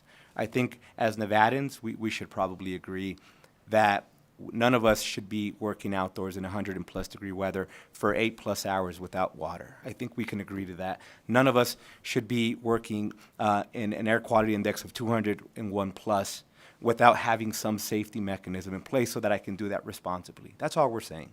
Let's do it responsibly. Let's work together. And I think if we do that, Madam Chair, I think employees will be better off for it. Employers will be better off for it. And I say this because I had a conversation where we did have some of these fires, and particularly up here in the north, individuals went to work. They put in excessive 10-hour days. They worked really hard, and then unfortunately didn't come the next 3 days because they felt sick. And that's a perfect scenario where had we had some of these minimum standards in place, that individual would have come back those 3 other days. So pushing one employee excessively one day in poor quality air resulted with him missing 3 days. This is a type of thing that we could have prevented had we just had some minimum standards in place. I look forward to working with everybody. My door is open. And like I said, we will work with it, but we're not going to make this a do-nothing bill. We have to set some minimal parameters. And again, thank you to all the folk that have worked with me, and will continue to do so. Thank you. And I would just say, Senator Flores, and those of you who are in opposition, I would commend to you some of the literature that's out there that the military has to abide by. Because I think we figured it out, whether we're, National Guard in Nevada or whether we have troops in Egypt or Afghanistan. So there's a way to figure this out that will not be onerous. In the military, it's not a matter of money, it's a matter of people. And as a commander, you could be court-martialed if you had someone go down because of excessive heat stroke. So military's figured it out, and I know we're pretty smart, but I'm pretty sure that there's something we can learn from them as well. Okay? Thank you. And so with that, we will close the hearing on Senate Bill 427, and I saw the majority leader. We will open up the hearing now for Senate Bill 370.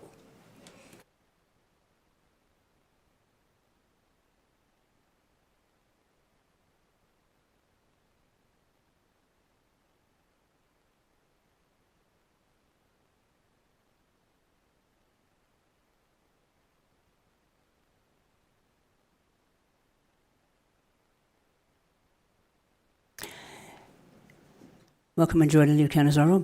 Begin when you're ready.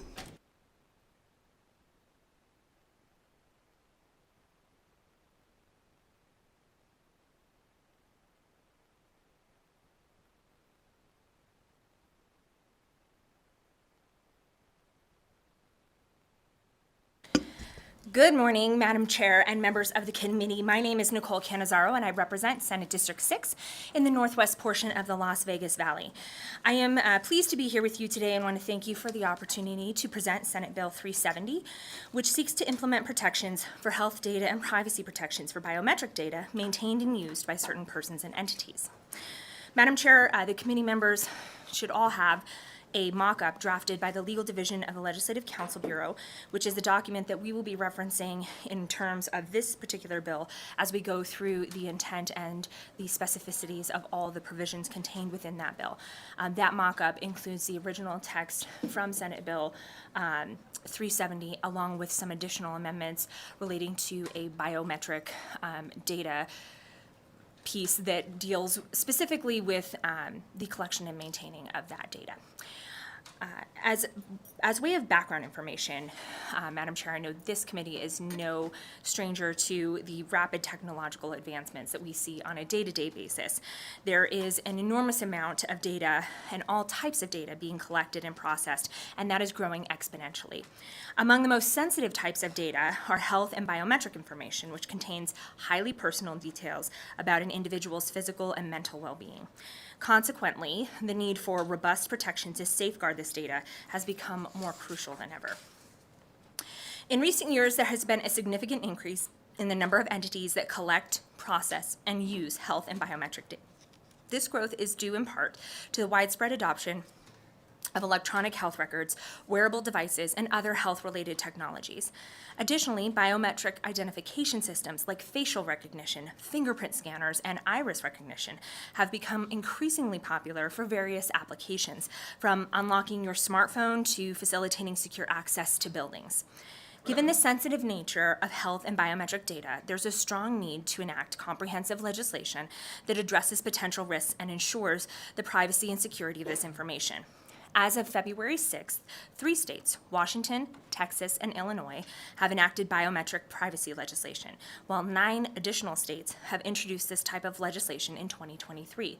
Those states include Arizona, Hawaii, Maryland, Massachusetts, Minnesota, Missouri, New York, Tennessee, and Vermont. These measures vary state by state, but the broad biometric proposals would generally require companies, with some exceptions, to let people know when their biometrics are being collected, secure consent, and lay out policies for how the information is kept and destroyed. Madam Chair and members of the committee, I did want everyone to know that we have had a stakeholder meeting and are continuing to work with stakeholders in this space. I know that there is likely going to be some opposition today to Senate Bill 370 as it currently stands to you. We have received several amendments.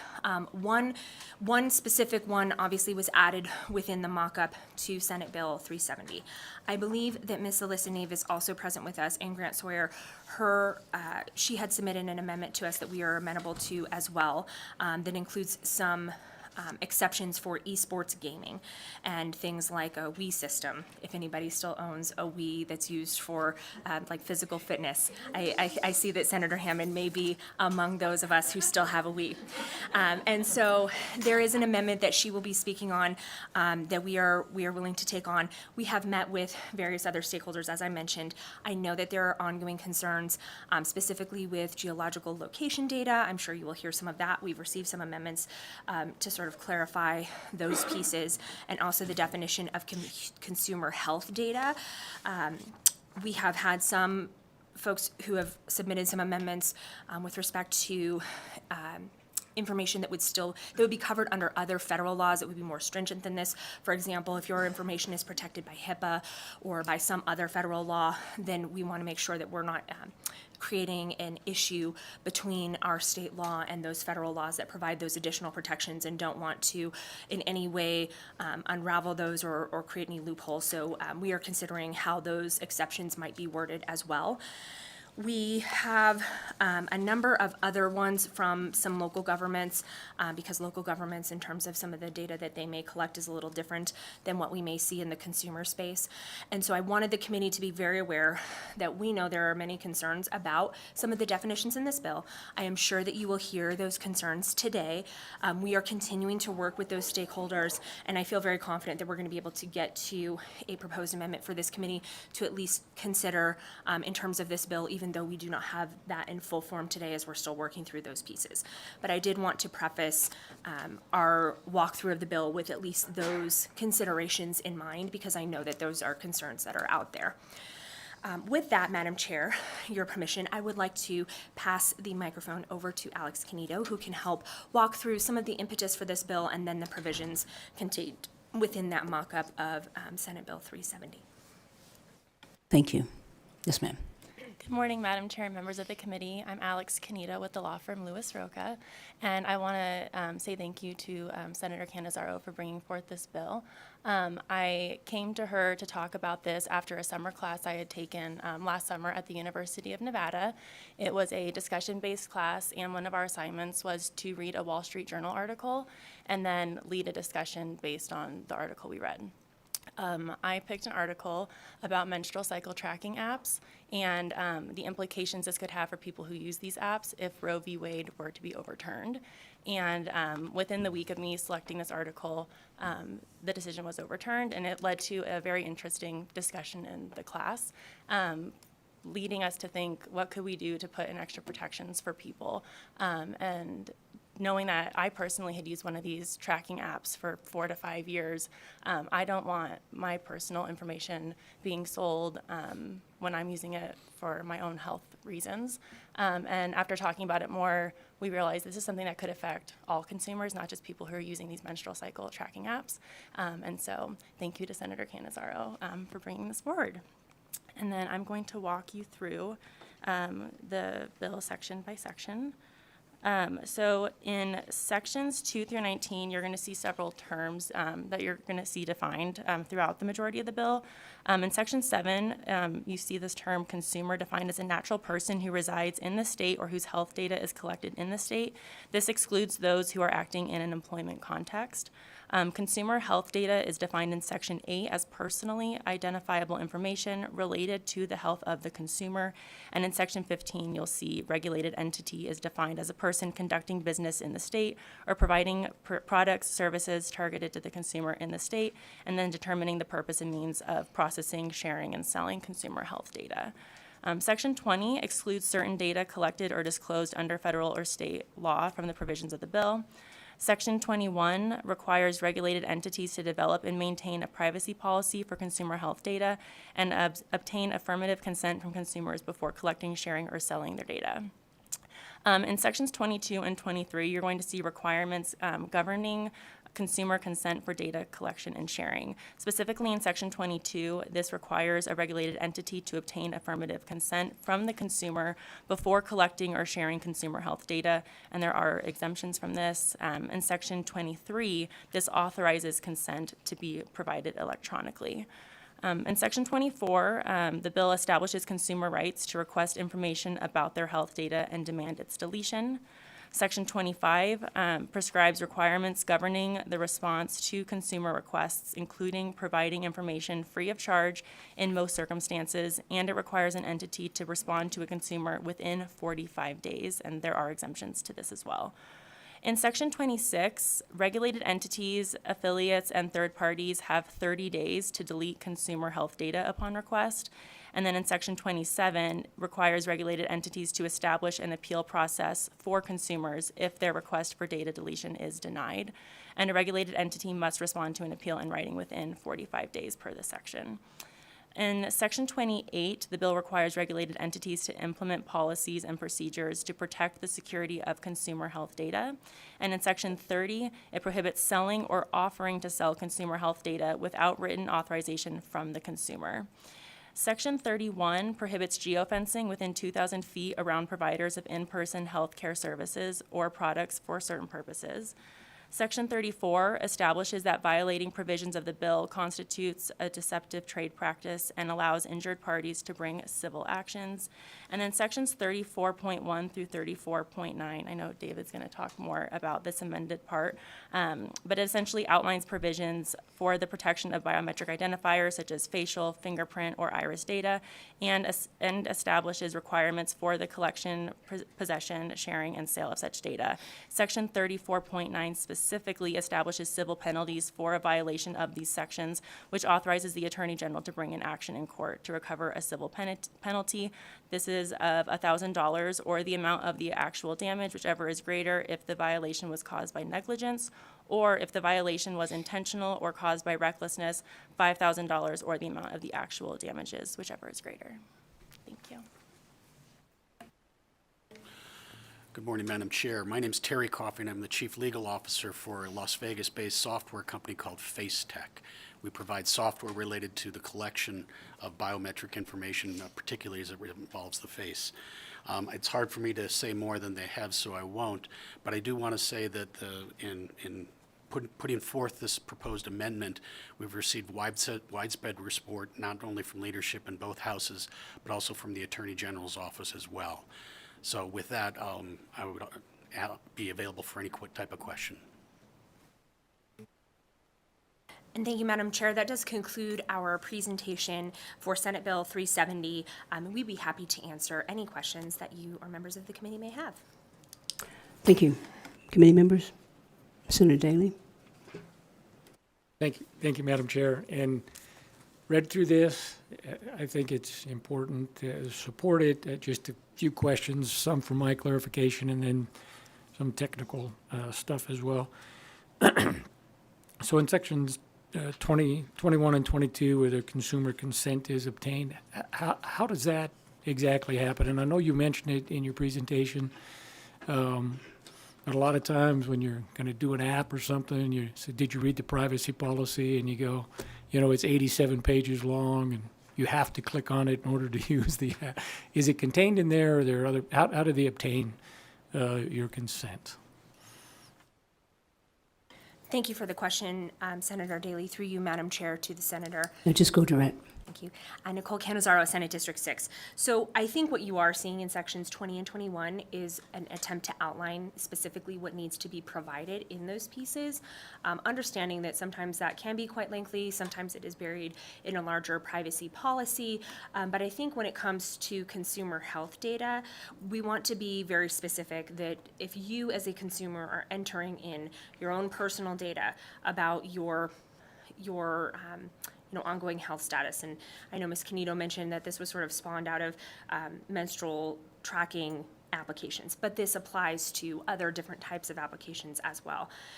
that there are some clear guidelines as to what exactly has to be disclosed to the consumer. And so it really is the consumer protection piece and trying to create some standardization for what exactly it is that has to be disclosed to a consumer and what exactly it is they have to consent to. And thank you, if I can follow up, Madam Chair. I just wanted to make sure that it wasn't in some larger policy and that we're trying to attempt to have a different deal, and that I thought I read in there, and I know if there isn't, there should be, that says you can't condition that you have to give up this information in order to use whatever it is, because that, if you're trying to create a protection for the people, you can't make it a condition, so. And thank you, Senator Daly. Nicole Canizaro, Senate District 6. So I think that you may see across different platforms and within different companies, different policies, and maybe they're disclosing some of this to consumers. Maybe they're asking for consumers to consent to the use of some of this. And really what this is trying to identify what it is you should know you are consenting to. And to your point on the conditioning of, that is, I think, exactly what we're trying to get at. And specifically, and I'll continue to talk about the impetus for this bill, when you're tracking something like a menstrual cycle, you may be doing that for a number of reasons, right? To make sure that you know when things are happening. If you are trying to plan a pregnancy, that becomes very integral in all of that.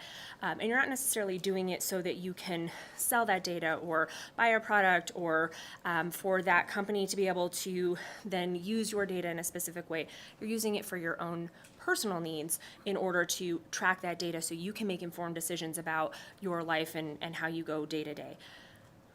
What we are trying to do here is sort of standardize that, and then again, to your point, not necessarily condition the fact that if you aren't willing to give up all of this, then you can't use something like an app that may track something even as personal as your menstrual data, because that does inform your decisions about all types of things, and especially if you're trying to plan a pregnancy, that can be very very integral to being able to achieve that. Senator Scheibel. Thank you so much. And I completely agree with the purpose of this bill. And I think that it is, really important that when we do utilize technology to help us access healthcare, that's not, misused in any way. And so the bill is long. I'm working through it, so I apologize if this is spelled out clearly in there. But I was just hoping that you could talk a little bit about the consumer's ability to determine the level of sharing that goes on with the data. For example, I might or someone might utilize an app that tracks their menstrual cycle or that tracks, their exercise and their diet and their water intake, and they might want to share that with a partner or their family, or download it and email it to their doctor, but not have the company sell the data to somebody else. And so, which part of the bill provides for the consumer to be able to kind of scale the level of sharing? Thank you for the question, Senator Scheibel. Nicole Canizaro, Senate District 6. So I would refer your attention to sections 21 and then 22. I think those are probably the most pertinent with respect to your question, where it talks about what a regulated entity shall not do with the data, and then also the ways in which they could use that data. So you'll see, for example, I think to your point, in section 22, subsection 1, a regulated entity shall not collect consumer health data except with the affirmative consent of the consumer. So you can always consent to that, or to the extent necessary to provide a product or service that the consumer to whom the consumer health data relates has requested from the regulated entity. And so there are some provisions in there and in those two sections that talk about to what extent you are limiting that data, and then to what extent you may be able to also grant consent to be able to use that data. Some people, and I think to your point, Senator, want to be able to use that sort of data to share across platforms or to use for additional products or services. You can always consent to use your health data, especially when we're talking about those technological aspects. And so that's what we are trying to achieve in this bill as well, is that there's a balance, right? That you have to know what kind of data it is they're collecting, and that you would have to consent before they could use it in any specific way, unless there are other things that, for example, to the extent necessary to provide those things that the consumer would have allowed. Okay, so I think what I'm hearing you say is with that, to the extent necessary to provide the product means that, if the product that I'm seeking is, like a blood test for my diabetes, then that's one thing that's personal to me, and all they need is my daily reading or my daily insulin levels to track my diabetes. Whereas if the product that I'm seeking is a step counter and I'm in a competition with my sisters, and so then what the product, to the extent necessary, you would need to be able to share the data in order for me to utilize the product. And so that's sort of the difference between different applications. Thank you for the question, Senator Scheibel. Nicole Canizaro, Senate District 6. So yes, we are trying to make some of those exceptions, right, for when you do want to share that data. This is really a means to ensure that you know what sort of data is being collected and that there are parameters around how that data can be used, and then additional parameters about how it can be stored and what sort of notice you have to give and so on and so forth. Senator Stone? Thank you, Madam Chair, and thank you, Senator Canizaro. I think this is a great bill. I've personally experienced some of the sharing of data that went without my permission or my family's permission. I know that there are certain instances where a physician needs to report a new healthcare condition of a patient that probably shouldn't be getting a driver's license if they all of a sudden have a seizure disorder or they have vision issues that would not allow them to see at night, or et cetera. Does this allow that communication to still happen, or does there need to be some special exemptions? Thank you for the question, Senator Stone. Nicole Canizaro, Senate District 6. So one of the things that we are working on, and one of the concerns that was brought to us by, I think, a couple of different entities and stakeholders that have been part of these conversations, was that, we're not trying to step over any bounds of something that might be covered under HIPAA or that might be a requirement for a physician reporting, because that health data, I think, is not the same as what we're talking about or what we're trying to get at with Senate Bill 370. So I do think that, to your point, no, that's not what we're trying to necessarily get at, right? If a physician who has an obligation under board regulations or under statutory authority or whatever other authority, they are required to report certain conditions or they are required to comply with certain other entities, we don't want to inhibit that whatsoever. We also don't want to get into a position where if something was protected by HIPAA, maybe it wouldn't be protected if this was enacted, or that it would be providing some conflicting protections. So I think that there's still some work that we're doing on that front just to ensure that there is no, that it doesn't become convoluted between the two and that we're not encroaching on those pieces. Because really what we're trying to get at is, in this bill, if you're regulating consumer health places, most specifically usually within like an application of some kind, that a consumer can use that without knowing that then their data is being sold in order to accomplish some other means. And then also with respect to the biometric data, that that there are certain parameters around the collection and maintenance of those particular pieces just because they're so highly specified. So there may be some amendments that we need to address that, but that is not the intent of this bill. What's the intent? It's not the intent, but it could be interpreted the way not attention. Thank you very much. Mike didn't like this. Well, now, Senator Hammond and Senator Buck. That's how you do it.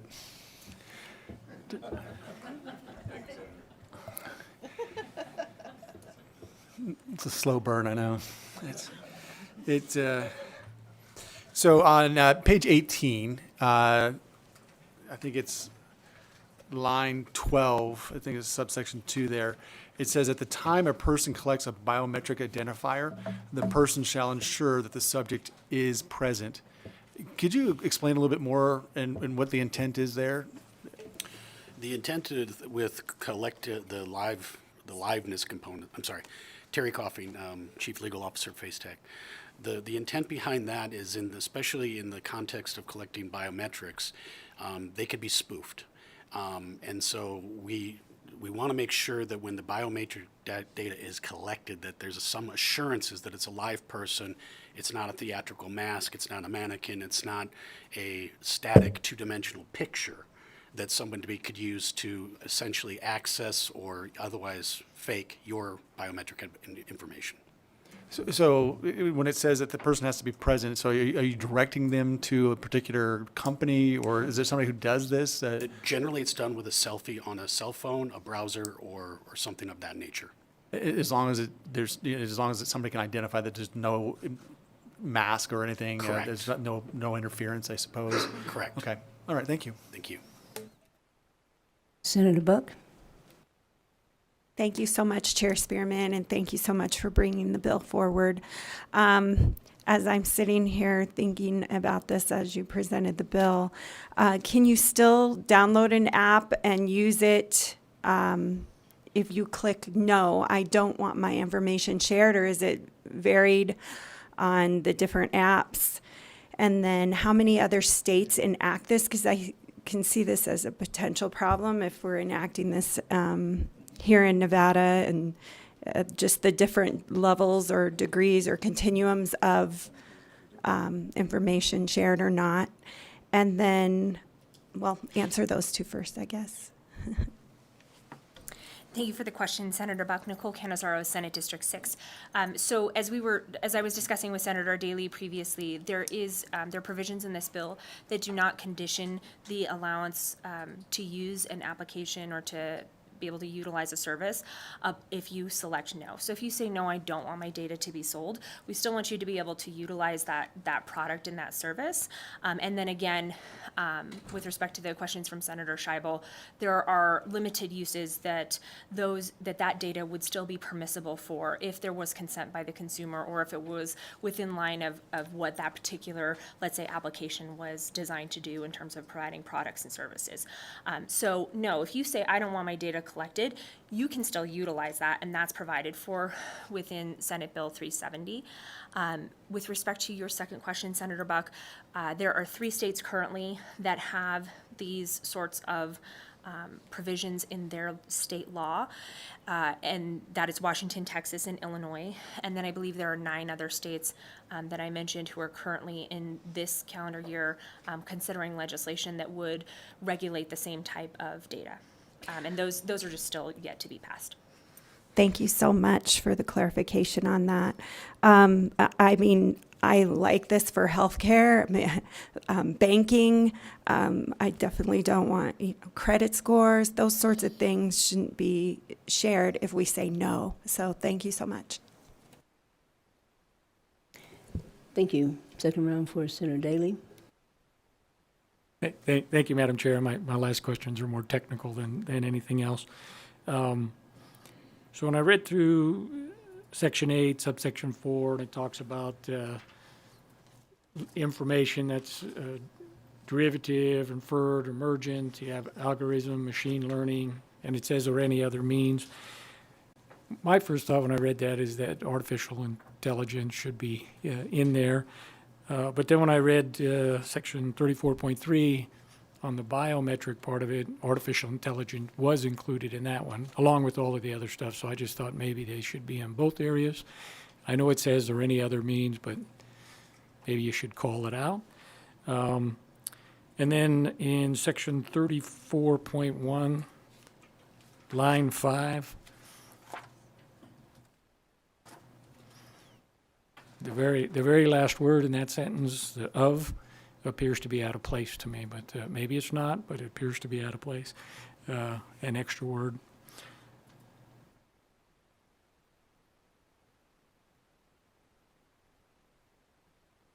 And then my final comment. Thank you, Senator Daley. Nicole Canizaro, Senate District 6. You're just going to catch all my typos around here. I just try to read it, and if it doesn't make sense to me, I'll ask. Fair. So the last, just, and it's not a question, it's really just whichever. So in Section 34, sub 1B3, it says regarding, and I know this is on private or civil stuff, it says the court shall award some of these things if somebody's getting in trouble. But then in 34.9, sub 1B, if the Attorney General is going with that, you just have or other appropriate relief. Seems to me it would cost them more than the $1,000 or $5,000 penalty to run that. You should at least get them their court costs. My personal thought.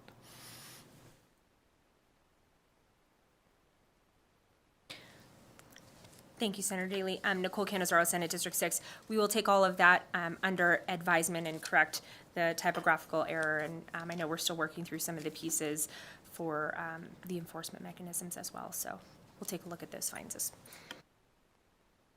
Additional questions? No? I'm not as smart as the professors down there, so let me just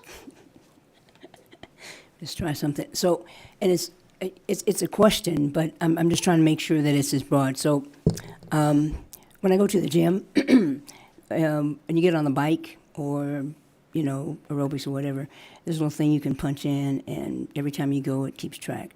Does this cover that? And the second part is on my smartwatch. It kind of tracks, heart rate and that sort of thing too. So just cover that too, because most of the time I keep it disconnected because I don't, I think we read in college 1984. So. Thank you for the question, Madam Chair. Nicole Canizaro, Senate District 6. So I believe in Section 8, the definition of consumer health data would encompass a lot of the two examples that you just gave. And of course, I think what we are trying to make sure that we have a good balance of is ensuring that there is specific data that is protected, but also authorizing the consumer to still utilize all of those functions. So, by way of example, I have a Garmin watch.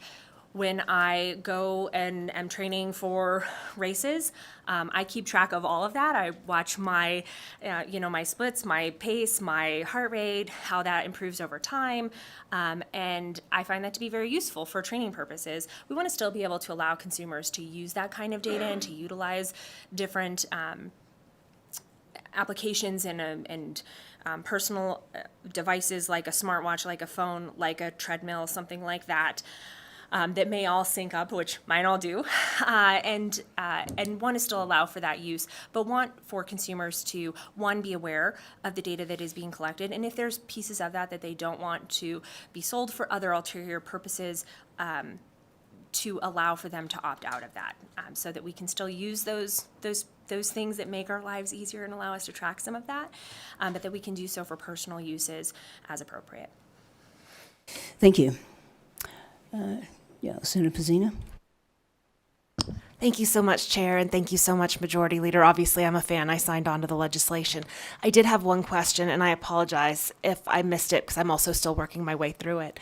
I've read about cases where law enforcement was able to use movements of people's smartwatches to solve crimes. Is that something that's still available to law enforcement with this?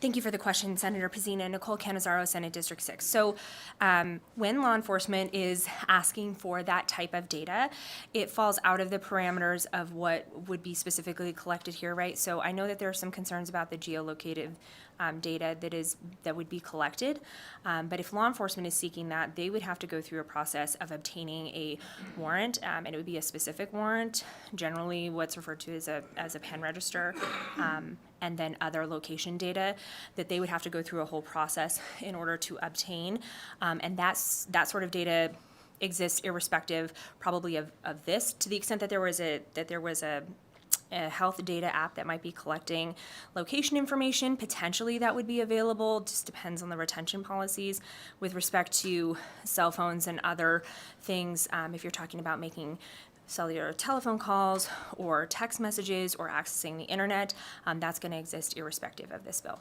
So I believe they would still have the ability to obtain that sort of information that they generally use when they're looking for search warrants. And I'm certainly no law enforcement expert, but have a little bit of experience doing that. So I think they would still have access to some of that data. But of course, they would have to go through a warrant process in order to get that. Thank you. And with that, Madam Majority Leader, if you all step back, we will open the public hearing now for those in support of Senate Bill 370. If you're in support of 370 here in Carson City, come to the table. If you're in support down south, come to the table.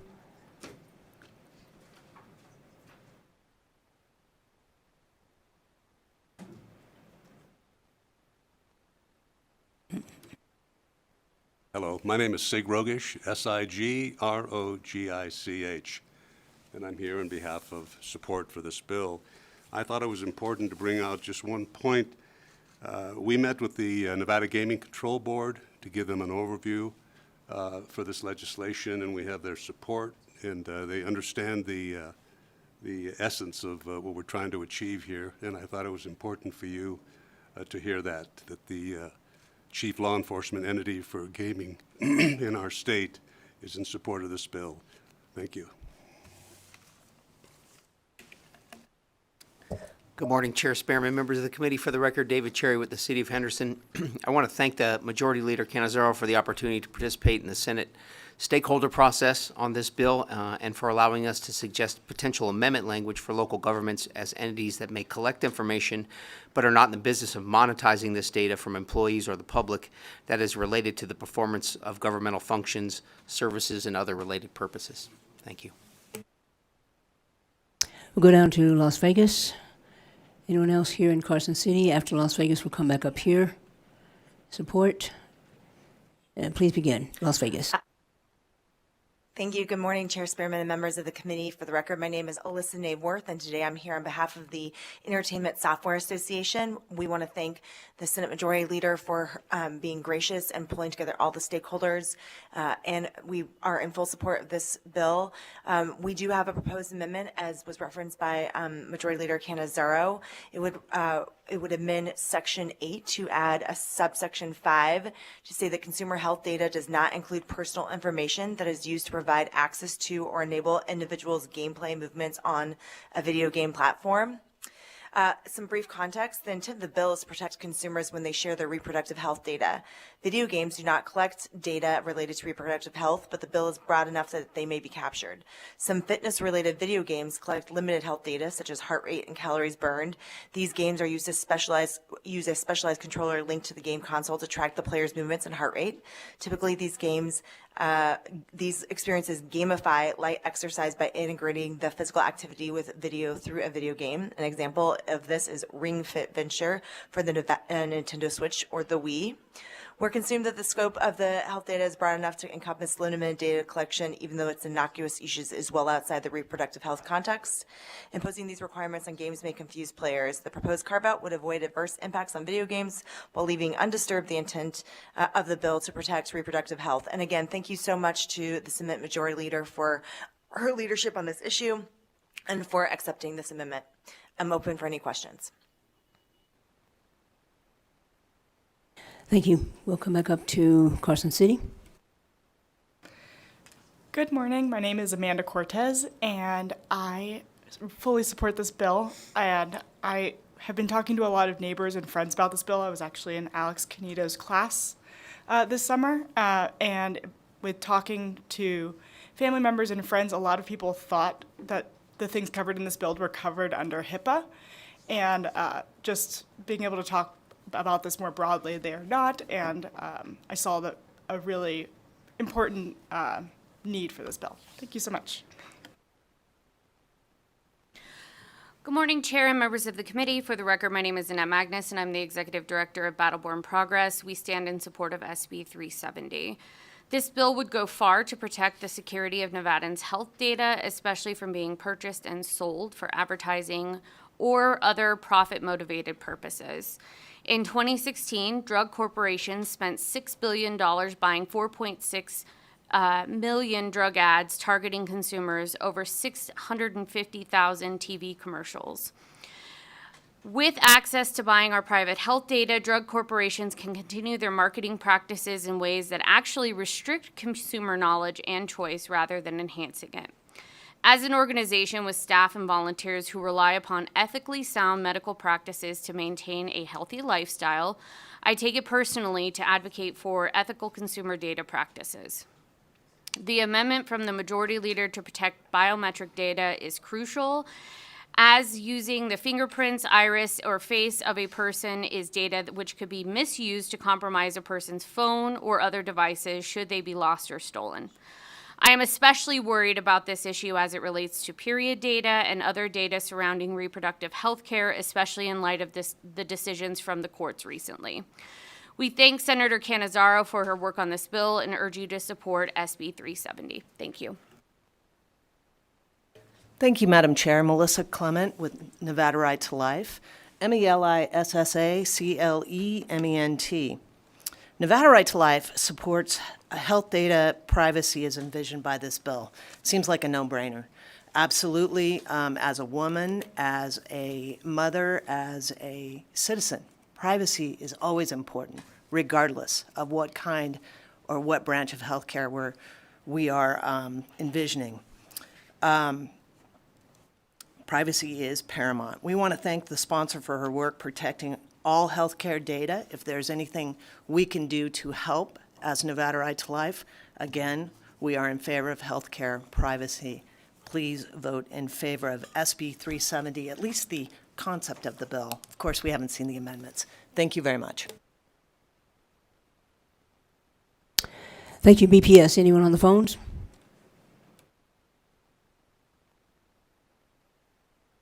If you would like to testify in support of SB 370, please press star 9 now to take your place in the queue.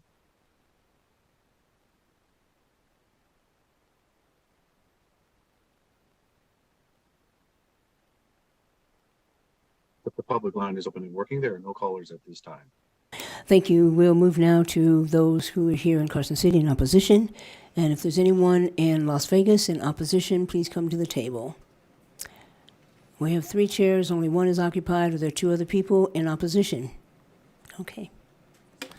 Thank you, Madam Chair. Good morning again. For the record, Trey Abney with the Abney Talcon Group, here today representing AHIP, America's Health Insurance Plans.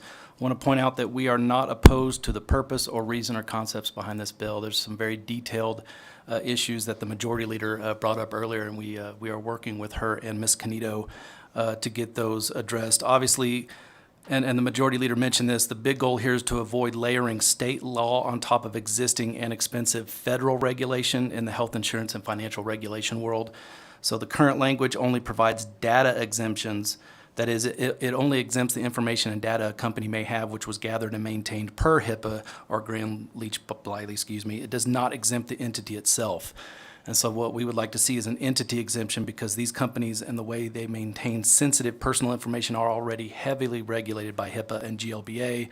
Plus, an entity exemption is more complete, since companies protect all their sensitive information with the same privacy, security, legal framework, even though this or that piece of info might not be subject to the definitions of HIPAA. So we believe that's the more efficient way. We have submitted language to the Majority Leader and Ms. Canito to work through this. And, we want, it'll match the laws in Connecticut and Virginia, and the California Privacy Act from just a couple years ago has language very nearly the same that we're seeking. And so we were worried about the multi-layered regulation on privacy issues. And then there's some private right of action language in the bill as well that we're working through. So again, opposed to the very specifics in this bill, but I would consider it friendly opposition. Thank you, Madam Chair.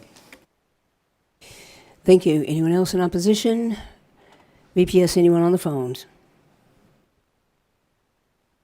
If you would like to testify in opposition to SB 370, please press star 9 now to take your place in the queue.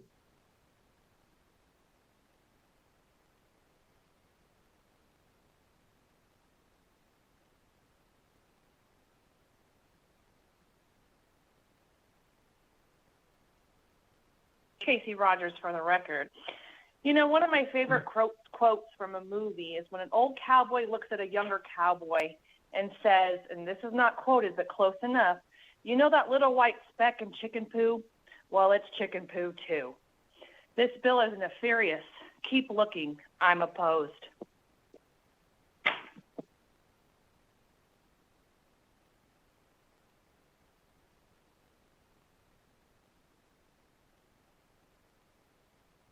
Hi, Katrina Ivanov, aka Mrs. Fix-It, Assembly District 42, Senate District 9.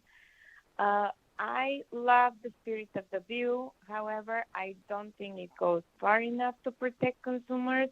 I think it has some very vague information. There is a word, some exceptions. Some exceptions should never be in a law. It should be specific exceptions. So people do not put anything under some exceptions. Good attorney can use that loophole. And just the way the bill was presented, again, the spirit of the bill, I commend you for that.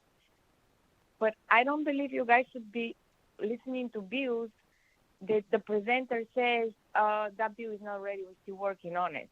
There's so many other bills that are good and ready to go. I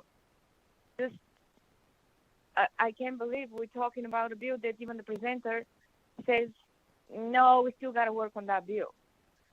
So thank you so much. A bill as presented right now, I am again opposed. However, the spirit of the bill and working more on that bill, we definitely need a bill like that. Thank you and have a lovely day.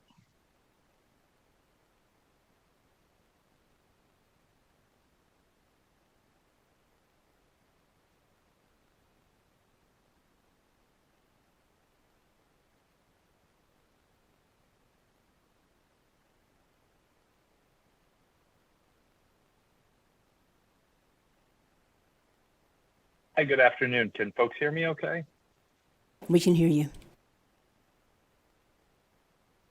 Okay, thank you very much. Good morning, Madam Chair, members of the committee. My name is Andrew Kingman. I represent the State Privacy and Security Coalition. We represent telecom, technology, retail, payment card, healthcare, and automotive sectors. I also have a background as a privacy compliance attorney, helping helping companies navigate various state privacy laws. Appreciate very much the intent of this bill. We appreciate Senate Majority Leader Canizaro's work on this.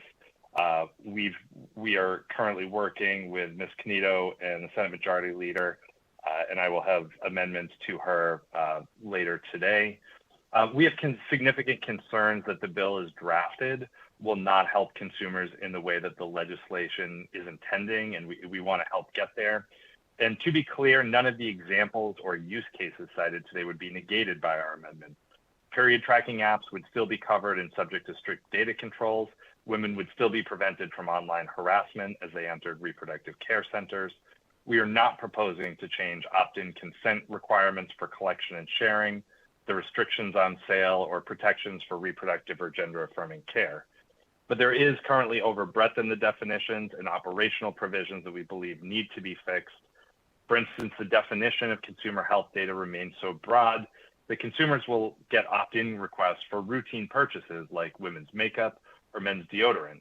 The definition of collect includes any form of processing, which includes deletion, storage, any other type of treatment of that type of data. And the way that the geofencing provisions are drafted, individuals would not be able to receive text messages that their prescriptions are ready or other helpful reminders. So layering on top of all of this, the bill would be enforced not by individuals with expertise in these matters, but by plaintiffs' attorneys looking to exploit the ambiguity. So our amendments draw on established definitions and language from other state privacy laws. We look forward to offering these red lines shortly to the sponsor and the proponents, and appreciate your time. Happy to answer any questions.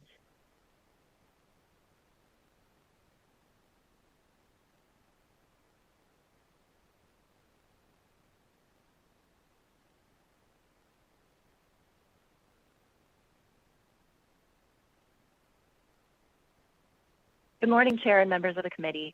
Leah Nitake with TechNet. TechNet is a national technology trade association. I'd like to echo the comments and concerns that were outlined by my colleague from the State Privacy and Security Coalition. So while we oppose the bill as introduced, we very much appreciate the bill's intent, and we look forward to continuing to work with the sponsor and proponents on amendments moving forward. Thank you.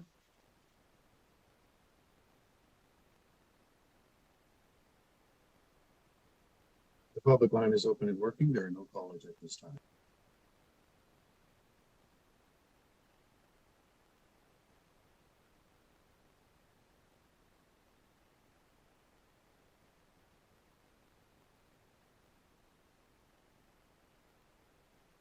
Okay, so we'll go down to those who are neutral. Anyone neutral? Here, Las Vegas? The phones? If you would like to testify in neutral for SB 370, please press *9 now to take your place in the queue.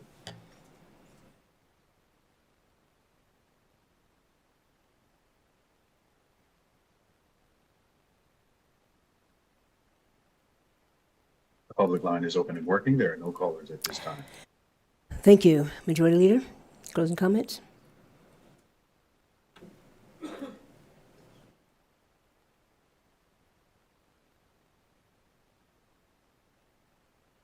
Thank you, Madam Chair and members of the committee. Nicole Canizaro, Senate District 6. Just want to thank you all for your time this morning. As you've heard, we are going to continue to work on this one, hopeful that we'll be able to get to a point of an amendment that addresses some of the concerns from the committee and those that you've heard from today. But thank you. Thank you. And with that, we will close the hearing on Senate Bill 370. And I think I saw Senator Harris. One said she's outside. And we will get ready to open the hearing on Senate Bill 277 as soon as Senator Harris comes back.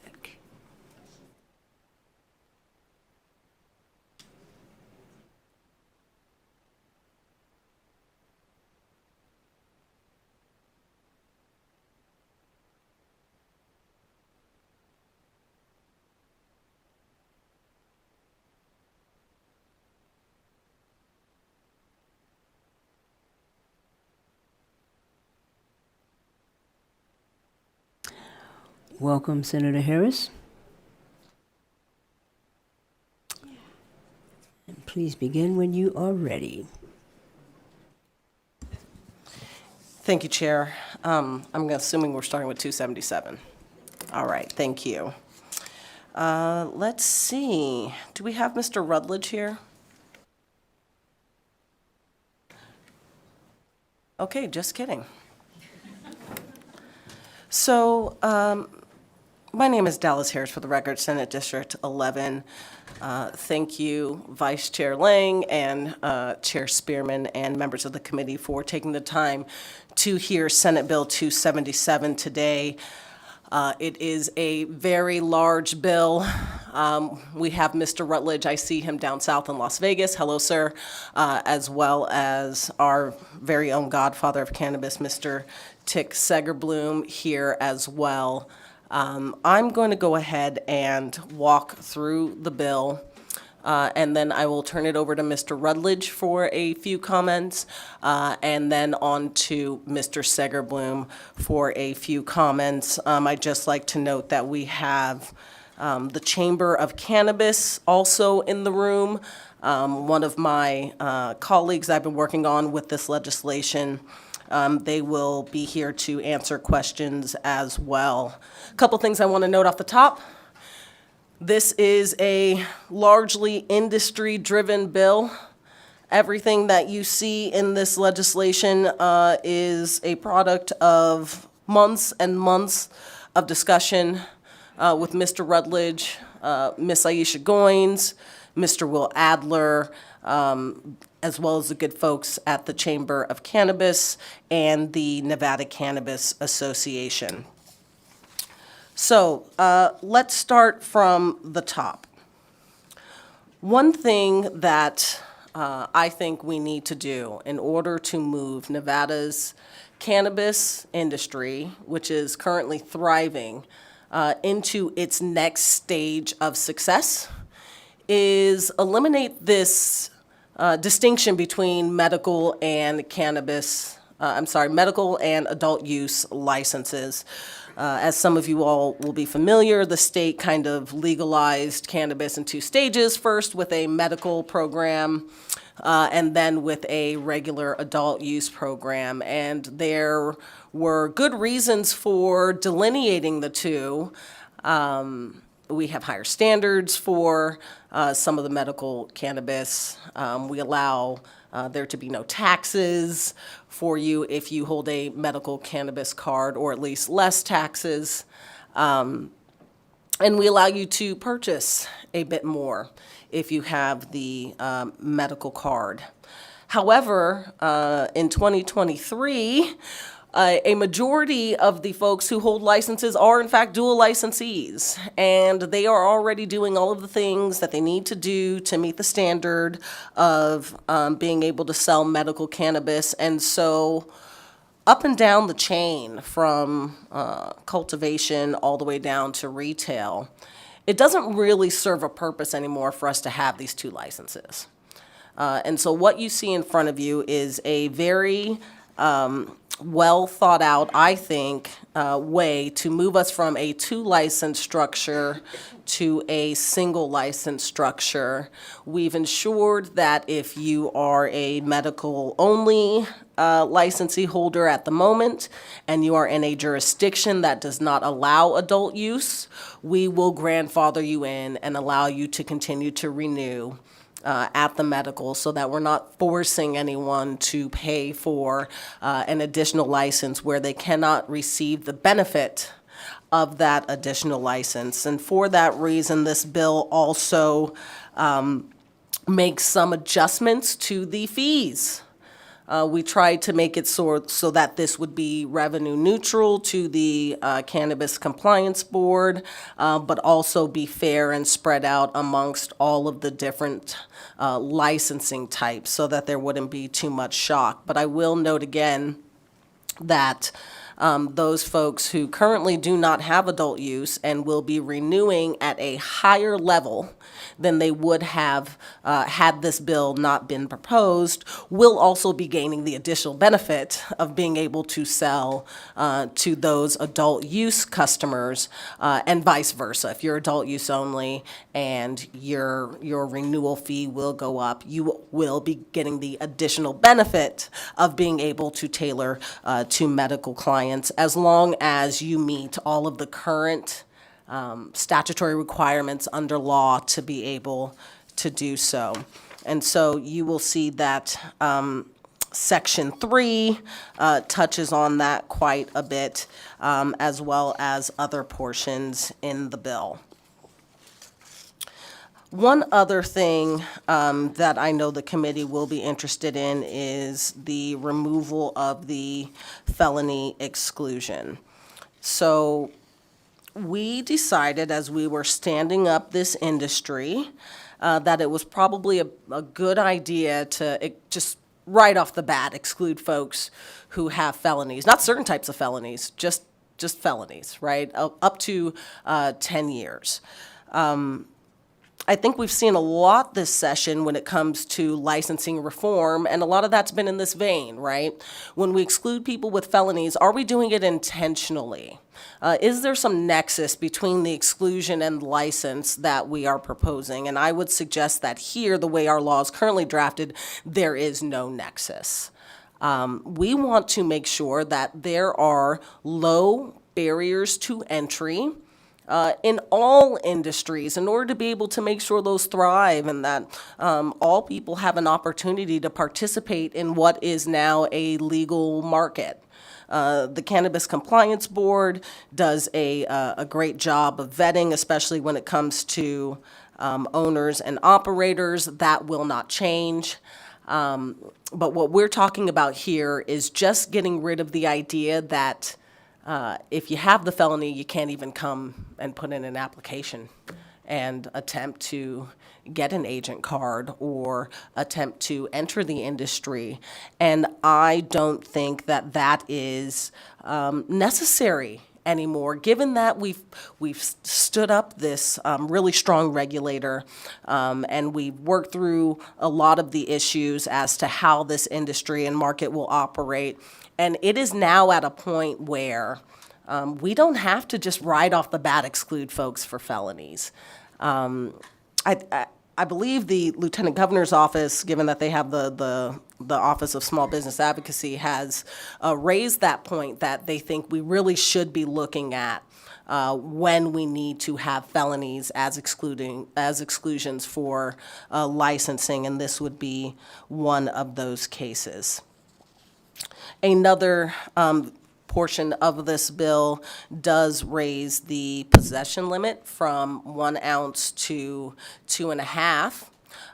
And at the same time, it levels the possession limit for both medical and adult use. So right now we have separate levels. If you have medical, you can carry a bit more.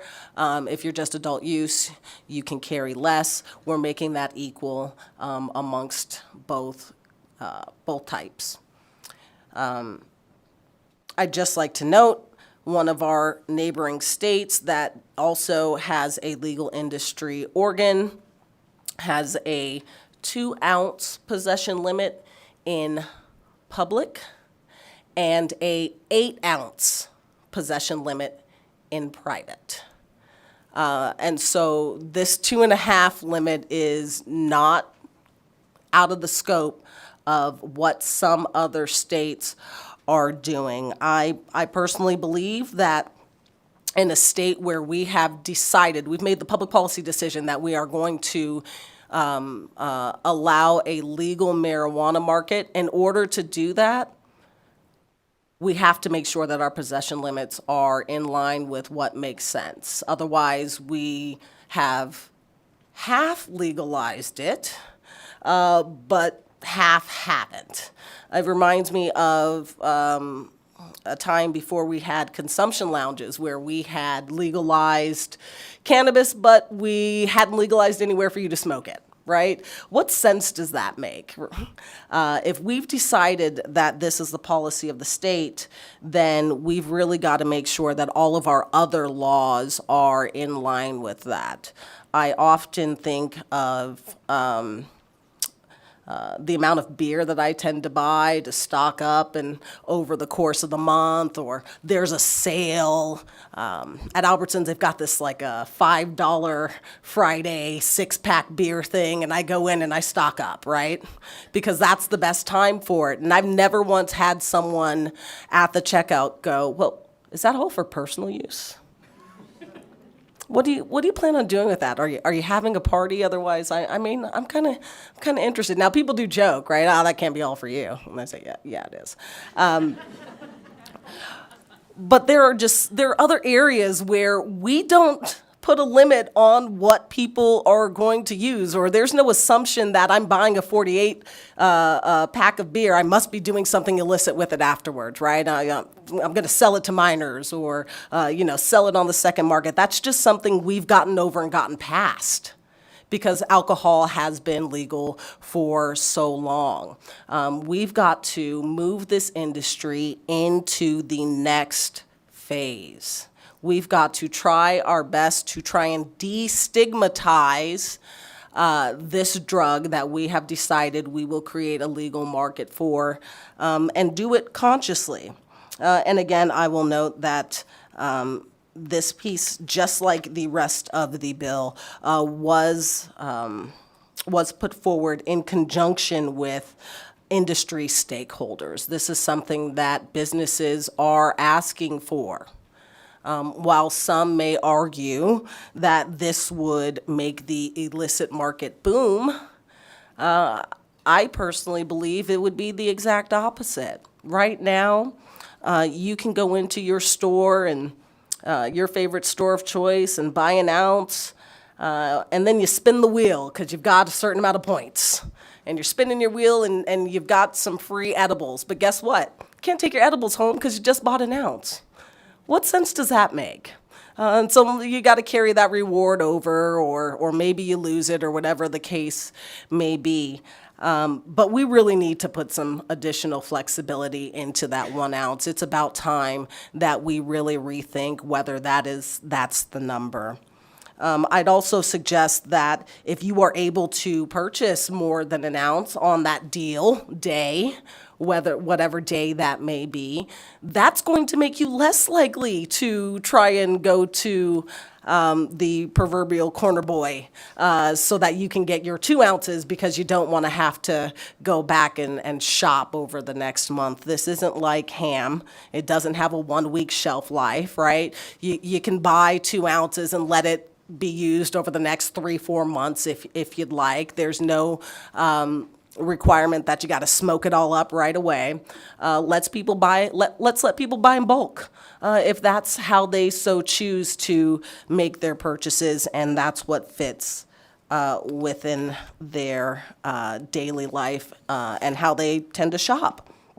I'll also note that this bill would allow for there to be more than one secured entrance. Again, this is an archaic not archaic. It is a vestige of our original structure to put these, the stand this industry up that is really no longer needed. And Chair, I'd also like the committee to consider a conceptual where we allow these additional doors, not just for cultivation, but for all facilities up and down the stream, including retail and distribution and production.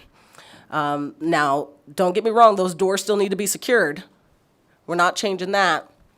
But this way, at least you can have more than one of them, which again just makes a bit more sense in today's world and where we're moving to. Let's see, I'll turn it over to Mr. Rutledge to give a quick opening if I missed anything and just some of his thoughts, and then we'll go to Mr. Segerblum if he was able to hang in there with us. Good morning, Madam Chair, committee members, Scott Rutledge with our Argentum partners for the record. I did submit a letter as well on behalf of some of our cannabis clients, Mom's Meds Management, Green Life Productions, and Deep Roots Harvest. And components of this legislation were brought forward because of the request by both our clients and across the industry on a number of these important issues. I won't belabor some of the points that Senator Harris has already brought forward, but one thing that I had discussed with a couple of medical patients is that when we passed Question 2 in 2016 and created these new adult use retail stores, we did not give those adult use retail stores the ability to sell medical cannabis. And so if you're a medical patient and there's an adult use retail store closer to your home or near your office where you'd like to shop, they cannot presently sell to you. And so by bringing these licenses into a singular cannabis establishment license type would now afford every single one of these store fronts to be able to sell to patients. And by increasing the limit, you'd also be able to, as a patient or not patient, depending on how you'd like to declare, purchase that amount that we currently know is available to patients. Another thing that this bill does is it reduces costs of dual compliance for both the state and for licensees when it comes to the dual licensure piece. We believe that eliminating that need to have to renew both license types and the other costs related to that would be a savings both to the state and the industry. And finally, I think this bill is about creating a better marketplace for the industry. We've seen a lot of it. Discussion around the illicit market, around the illegal market, increasing the amount of possession and therefore for sales from these retail stores, I think is one way of getting to that. I know that there are a number of retail stores in town that advertise often $100 ounces, for example, and they do that because we do have a glut of product in the market. We know that that's what consumers want.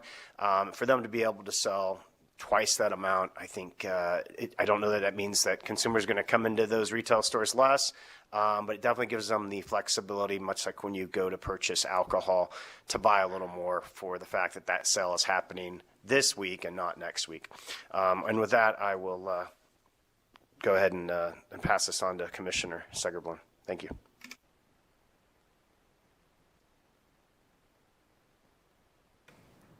Go ahead, Commissioner. Okay, good morning, Madam Chair. Can you hear me? We can hear you. Okay, great. Thank you so much. And first off, thank you so much for letting me present to you. This is the first time before your committee, Madam Chair, and I remember fondly having worked with you. So it looks like you're more successful than ever. So thank you so much. Yeah, I did want to make a comment to Senator Daly. Last bill I presented a couple of days ago, he didn't like, but I know he's going to like this one. So please keep an open mind. I just wanted to say a few words about the elimination of this bill of the excluded felonies. 10 years ago, when we started this process, we were very concerned about who would be able to participate in the industry and wanted to make sure that we had the ultimate security as far as everybody who had background checks. But in 10 years, we've made sure that those people are well qualified, but I think the definition of a felony, in fact, we've started to realize more how so many people have felonies that honestly should not be felons anymore, and so we should not have an automatic exclusion. And now we also have the cannabis board, which has staff and can do investigations and individualize. So rather than having a category that says you are automatically excluded, I think the better thing would be to remove that from the law and allow the board to make individual decisions, remembering that felonies particularly have been attributed to people of color. They have been impacted more adversely. And at this point, based on our knowledge on our industry, we don't need to just make an automatic exclusion. So I think this bill is so important for that reason. I support the other parts, but I just personally want to really emphasize the fact that we want to make sure that everyone has a fair chance to participate in this great industry. Thank you. Thank you, Commissioner. Chair, if I just may make a couple of comments before we turn it over to testimony. I want to be sure that everyone understands that this bill does not allow for the creation of new licenses out of thin air, so to speak. We have worked very hard with the Legislative Counsel Bureau to ensure that all we are doing is really just transitioning single licensees into dual licensees, and not allowing some type of loophole where folks will be able to attempt to split those early and then end up with 4 licenses where they would only otherwise be entitled to just the dual licensee. And so this bill is very carefully crafted to make sure that we don't go around the CCB and the legislature's process of deciding how many licenses should be out there. This bill will not do that. And then the other thing I just want to note before we turn it over to testimony is that I'm working with the Cannabis Compliance Board to ensure that we have the right tools and language in place for the CCB to be able to continue to ensure that folks who should not be in the industry should not be in the industry. We also want to make sure that our industry members who are hiring folks with agent cards have all the discretion they need to make all of the hiring decisions that they would otherwise do. There would be nothing that requires them to take someone with a felony. There would be nothing that requires the CCB to give cards to people with felonies where we might be worried about their participation in the industry. And so this is really about just removing that don't even come and put in an application piece. There are other safeguards in place to ensure that we have good folks doing good work, working for good people. And I'll stand for questions at this time, Senator. Thank you. Just before I ask the committee, it appears that this might be a good companion bill for one that we heard on Friday, the mentorship pilot program. So just want to throw that out there, and Mr. Rutledge is very familiar with it, so as you promulgate additional regulations, please consider that as well. So, committee members, questions? Senator Scheibel. Thank you. I just want to clarify for the record that we're talking about consolidating the dispensing licenses for medical and recreational or adult marijuana into one. We're not talking about getting rid of medical marijuana cards for people who hold them. Thank you for the question, Senator Scheibel, to you through Chair Spearman. You are correct. Go direct. I will, thank you. You are correct, Senator Scheibel. The medical card system and process remains. We are only talking about the licensing that an establishment must obtain in order to be able to grow or sell to those patients. All of the medical card processes will remain the same. All of the current tax exemptions that they are entitled to would remain the same. Senator Stone. Thank you, Senator Harris, for presenting. And I want to just clarify that if somebody still has a medicinal use for the cannabis product, that they will not be paying the excise tax. And then now with the dual licensure, how are you going to prevent a retailer from interchangeably selling one for the other and not collecting the appropriate tax? Do you see any tax issues associated with this?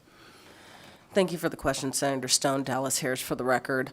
As to your first question, yes, we will still maintain the exemption for the excise tax. As to the second piece of your question, we have dual licensees operating today. And so there are already systems in place. Usually it's a separate line and other restrictions that, that these establishments have to ensure that they are in compliance. I do not foresee the issue that you raised happening just because we have more dual licensees, but a lot of our folks who are operating are already walking that fine line between how they serve the adult use and how they serve the medical. As a matter of fact, the age for medical is a bit younger than for adult use, and so there are already really strict things in place. You won't let a 16-year-old in if you just have adult use, and all of those structures would have to remain in place. And then lastly, we also have the CCB who will come after you. Additional questions? Okay, seeing none. Senator Harris? Oh, Senator Buck. A little slow on the draw there. Thank you, Senator Harris, for presenting the bill. Just one question, actually, and a couple comments. So I'm okay, I think, with the whole increasing the amount. It seems that that's common sense. The dual license, that seems common sense, and it seems to be happening now. Where I kind of get hung up is the any felony. So is that home invasions, domestic violence, robberies, burglaries, carjacking, murder, like all of that, that they would be eligible, or is it just drug possession felony? Thank you for the question, Senator Buck. Dallas Harris for the record. You know, Senator, at some point you've served your time. If you've committed a heinous murder, you may not be back out on the streets, right? We've got sentencing that generally takes care of folks who we feel should not be reentering society. What I'm proposing here is that if you have served your time for whatever that felony may have been, you can at least apply to get into the industry. No guarantee you're going to get in. But what we're looking at doing is just removing that piece that says, don't even come knocking at our door. Now, that doesn't mean that anybody's got to hire you if they don't want to, just like it would be for any other industry. If you want to bag groceries at a grocery store, generally we don't have excluded felonies for that, right? Or a number of many other professions. And if we continue to leave these types of things in statute, we're often just committing these folks to another life of crime because there's no legal place where they can go and get a job. And so we've got to move away from that and allow individual employers to make the decision to be able to hire the employees that they feel are right for their establishment. Thank you so much. You know, I was alarmed actually when I read recently in an article that 75% of the $1 billion market is illegal. So do you see this as helping that or further increasing that? Thank you for the question, Senator Buck. Dallas Harris for the record. I would hope that this would definitely lower that illicit market, especially as folks who want to play in it have more legal avenues to do so. Thank you. Senator Scheibel? I have a follow-up on the felonies, and I wasn't originally planning to ask because I do support allowing people who have felony convictions to work in this industry. And it's a kind of a two-part question. I'm interested to know how many people have been kept out of the market because I'm reading through this bill and I don't see anywhere that everybody with the felony is excluded. It's only people with excluded felonies. And excluded felonies are actually very narrowly defined. It either has to be a Category A felony, which are incredibly serious felonies that carry life sentences. So very few of those people, to your point, Senator Harris, are out on the street. or they have to have 2 felony convictions. So, anybody who has a single conviction, even for a lot of the crimes that my colleague mentioned, if you have 1 robbery conviction, that's a category B felony. You would have still been eligible. If you have 1 sale of a controlled substance felony, you would still be eligible at the CC, not at the CCB, but for a license or to work in one of these locations. So what I'm wondering is, are we addressing this problem because people have been excluded despite the fact that they were allowed to be included? Is it because a lot of them have more than 1 felony, which is also a problem, especially when it comes to people being convicted of drug felonies, where they can be stacked or where they can be charged along with property crimes, or where once people get stuck in the system, they can't get out of the system. So I would like to get a little bit more information about what the problem is that we're seeing on the ground and how removing the excluded felonies, which were already limited, helps to accomplish the goal. Thank you for that question, Senator Scheibel. Dallas Harris for the record. You're correct. I was a bit overbroad in my description of the excluded felonies. And I will, Mr. Klimas at some point will be able to come up, and I'm hoping he may have more direct numbers on how many applications they see and have to reject because they are in the excluded felony offense. My estimation is that we probably won't know what the true number is because you have people who don't apply in the first place knowing that they are excluded. So we're looking, there's one piece that will be unknowable. And for me, this is not about John Smith, who I met, who had an excluded felony and wanted to get in and couldn't. This is about occupational licensing reform in general and how we want to regulate this industry moving forward. And I hope that answers your question. It does, if I could ask one follow-up. And this also doesn't prevent the board from learning about the felony, asking the person about the felony. So if you do have one person who applies who has, 7, sale of a controlled substance charges, you could ask about the circumstances and still deny them an application if they really seem to be unfit. Thank you for the question, Chair Scheibel. Dallas Harris for the record. Yes, you are correct. There's nothing that prevents the CCB from learning about these felonies or requiring disclosure of them. As a matter of fact, I'm 100% sure that they will.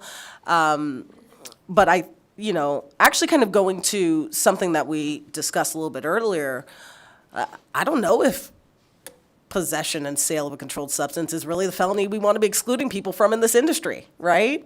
Now, maybe if we were talking about a financial crime because you're dealing with a lot of cash at the cash register, right? Even that would make a little bit more sense. But that highlights the point that it's not really narrowly tailored at the moment to what some of these dangers we think might actually be present by allowing felons to engage in the industry, aside from the fact that they're felons, and felons are, it's a scary word. Yeah. All right. Take 2. If we have anyone here in Carson City who is in support, you come to the table. Anyone in Las Vegas in support, come to the table. And we'll start up here in Las Vegas.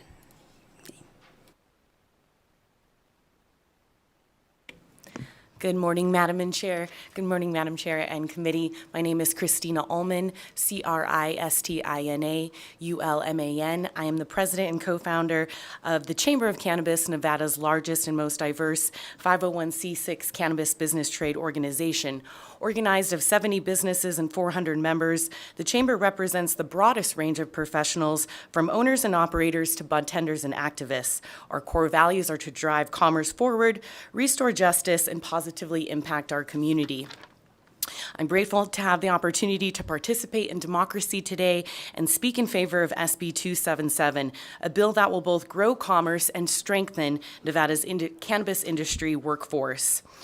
Unfortunately, in the last year and a half, the cannabis industry has seen a decline in sales by 15%.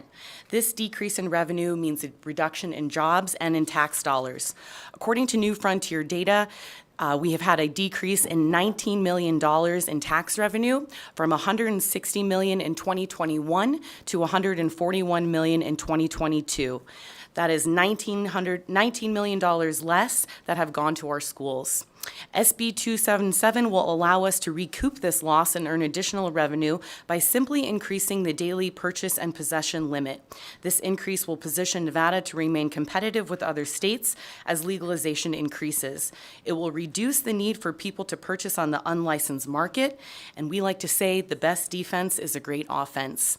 The proposed amounts are not measurements that would make it advantageous to resell these items on the unlicensed market. 7 grams of concentrate is smaller than your thumbnail, and 2.5 ounces of flour is a size of a small bag of chips. After adding the taxes and fees, it is highly unlikely anyone would make a profit doing so if they were to sell this on the unlicensed market. SB 277 will also strengthen the cannabis industry workforce by allowing businesses to hire ex-offenders if they so wish. According to data from the Prison Policy Initiative, there were 22,000 people on probation, 6,000 people on parole in Nevada, and that's 28,000 missed opportunities.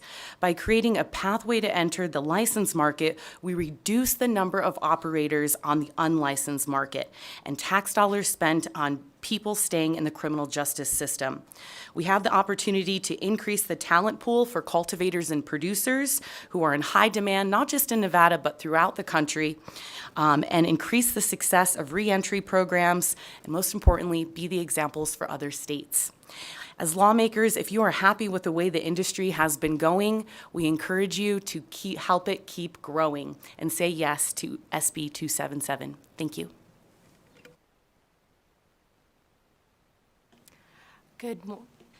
Good morning, Chair and esteemed committee members. For the record, my name is Brianna Padilla, Brianna Padilla, and it is my pleasure and honor to serve as the Executive Director for the Chamber of Cannabis, and I am humbled and grateful for the opportunity to sit in support of SB 277 in front of you all today. I'm here today as a leader, advocate, and constituent who has dedicated the better half of 6 years to fighting for better, clearer laws that bolster rather than hinder our cannabis industry. As I'm sure you've seen and will see through different cannabis legislations presented before this committee and others, the industry is in need of your help as we face unprecedented hurdles in the form of burdensome overregulation and economic contraction. The initiatives that have brought us forth today to join Senator Harris in support of SB 277 will bring growth and talent to a sector that has been contracting under the pressures of overregulation, while also boosting the bottom line of the entire cannabis industry and creating new opportunities for ancillary support economies to develop. SB 77 is also a means of fully satisfying the long unkept promise made to ex-offenders who are still unable to get a job or keep one in the cannabis industry despite qualifying for exemptions that are not facilitated or supported by existing laws or regulations. For these folks and the leaders who want to invest in them and hire them, equity rings hollow when it is not backed up by action or access, and SB 277 provides a means for both. I would like to take a moment and ask those who are here today because of the Chamber of Cannabis to stand up. The leaders you see behind me, they are the backbone of our industry. They are owners, operators, licensees, and career professionals from every walk of life, and more importantly, every corner of our state. We are here because we need your help in making sure our state is promulgating laws that keep our industry competitive, viable, and survivable for all operators and cannabis professionals, not just a privileged few. We are grateful for Senator Harris and her support in carrying our initiatives and look forward to working with stakeholders to ensure this imperative piece of legislation passes. Thank you for your time. Good morning, Chair Spearman and the committee. For the record, my name is Danny Baranowski, DaniBaranowski. I'm testifying in support of SB 277 to allow businesses to choose who they hire, to allow ex-offenders to work in the cannabis industry. Prior to cannabis legalization at age 18, I was charged and convicted with 2 cannabis felonies for possession of less than 1 gram of cannabis and 1 for paraphernalia within a national park. After a term of 17 months of intensive federal probation, including taking drug addiction classes with actual drug addicts, my record was expunged, and I stand here before you today. Currently, I am the co-founder and vice president of the Chamber of Cannabis and also a small business owner. I am both appreciative and sensitive to the privilege it is to participate in the legal cannabis industry in such a capacity. Removing employment barriers for ex-offenders to allow entry into the cannabis industry will allow citizens the chance to participate in a now legal industry and add to Nevada's robust, inclusive, and skilled workforce. Updating and amending legislation with this piece of sensible cannabis policy will allow Nevadans access to meaningful work and not removing that opportunity in statute. Historically, failed policy surrounding cannabis has had significant impact on communities and citizens, and today, each of us that paid their debt to society deserves the possibility to positively impact our community. And today, I urge this committee to vote in favor of SB 277. Thank you. Thank you, and we'll go down to Las Vegas. So Las Vegas is down and Carson City is up. Las Vegas. Good morning. My name is Jordan Sanders, for the record, JORDYNSANDERS, and I represent the Nevada Cannabis Association as a graduate student intern, testifying in support of SB 277. I wanted to take the time to thank the sponsor, Senator Dallas Harris, and the Senate Committee on Commerce and Labor for considering SB 277. We appreciate the sponsor's willingness to work with the NCA, Nevada Cannabis Association, throughout this process to address our concerns. Thank you. Okay, we'll come back up to Carson City. Madam Chair and members of the committee, for the record, my name is Christine Gomez, CHRISTINE GAMEZ. I am a member of the Board of Directors with the Chamber of Cannabis and also an industry leader who's been in the legal market since early 2016. And in cannabis years, that makes me pretty close to retirement. Well, I want to spend a lifetime telling you and the community about SB 277. Today, I'm going to share a moment of my before story. I was raised in the reefer madness culture. Those who use cannabis were burnouts and not going anywhere. However, I found myself at a crossroads after being a medical mystery for over 14 years. I ended up turning to cannabis in a last-ditch effort to not give up on, well, my life. I had brain surgery in 2016, and I was able to recover and thrive post-surgery from cannabis alone.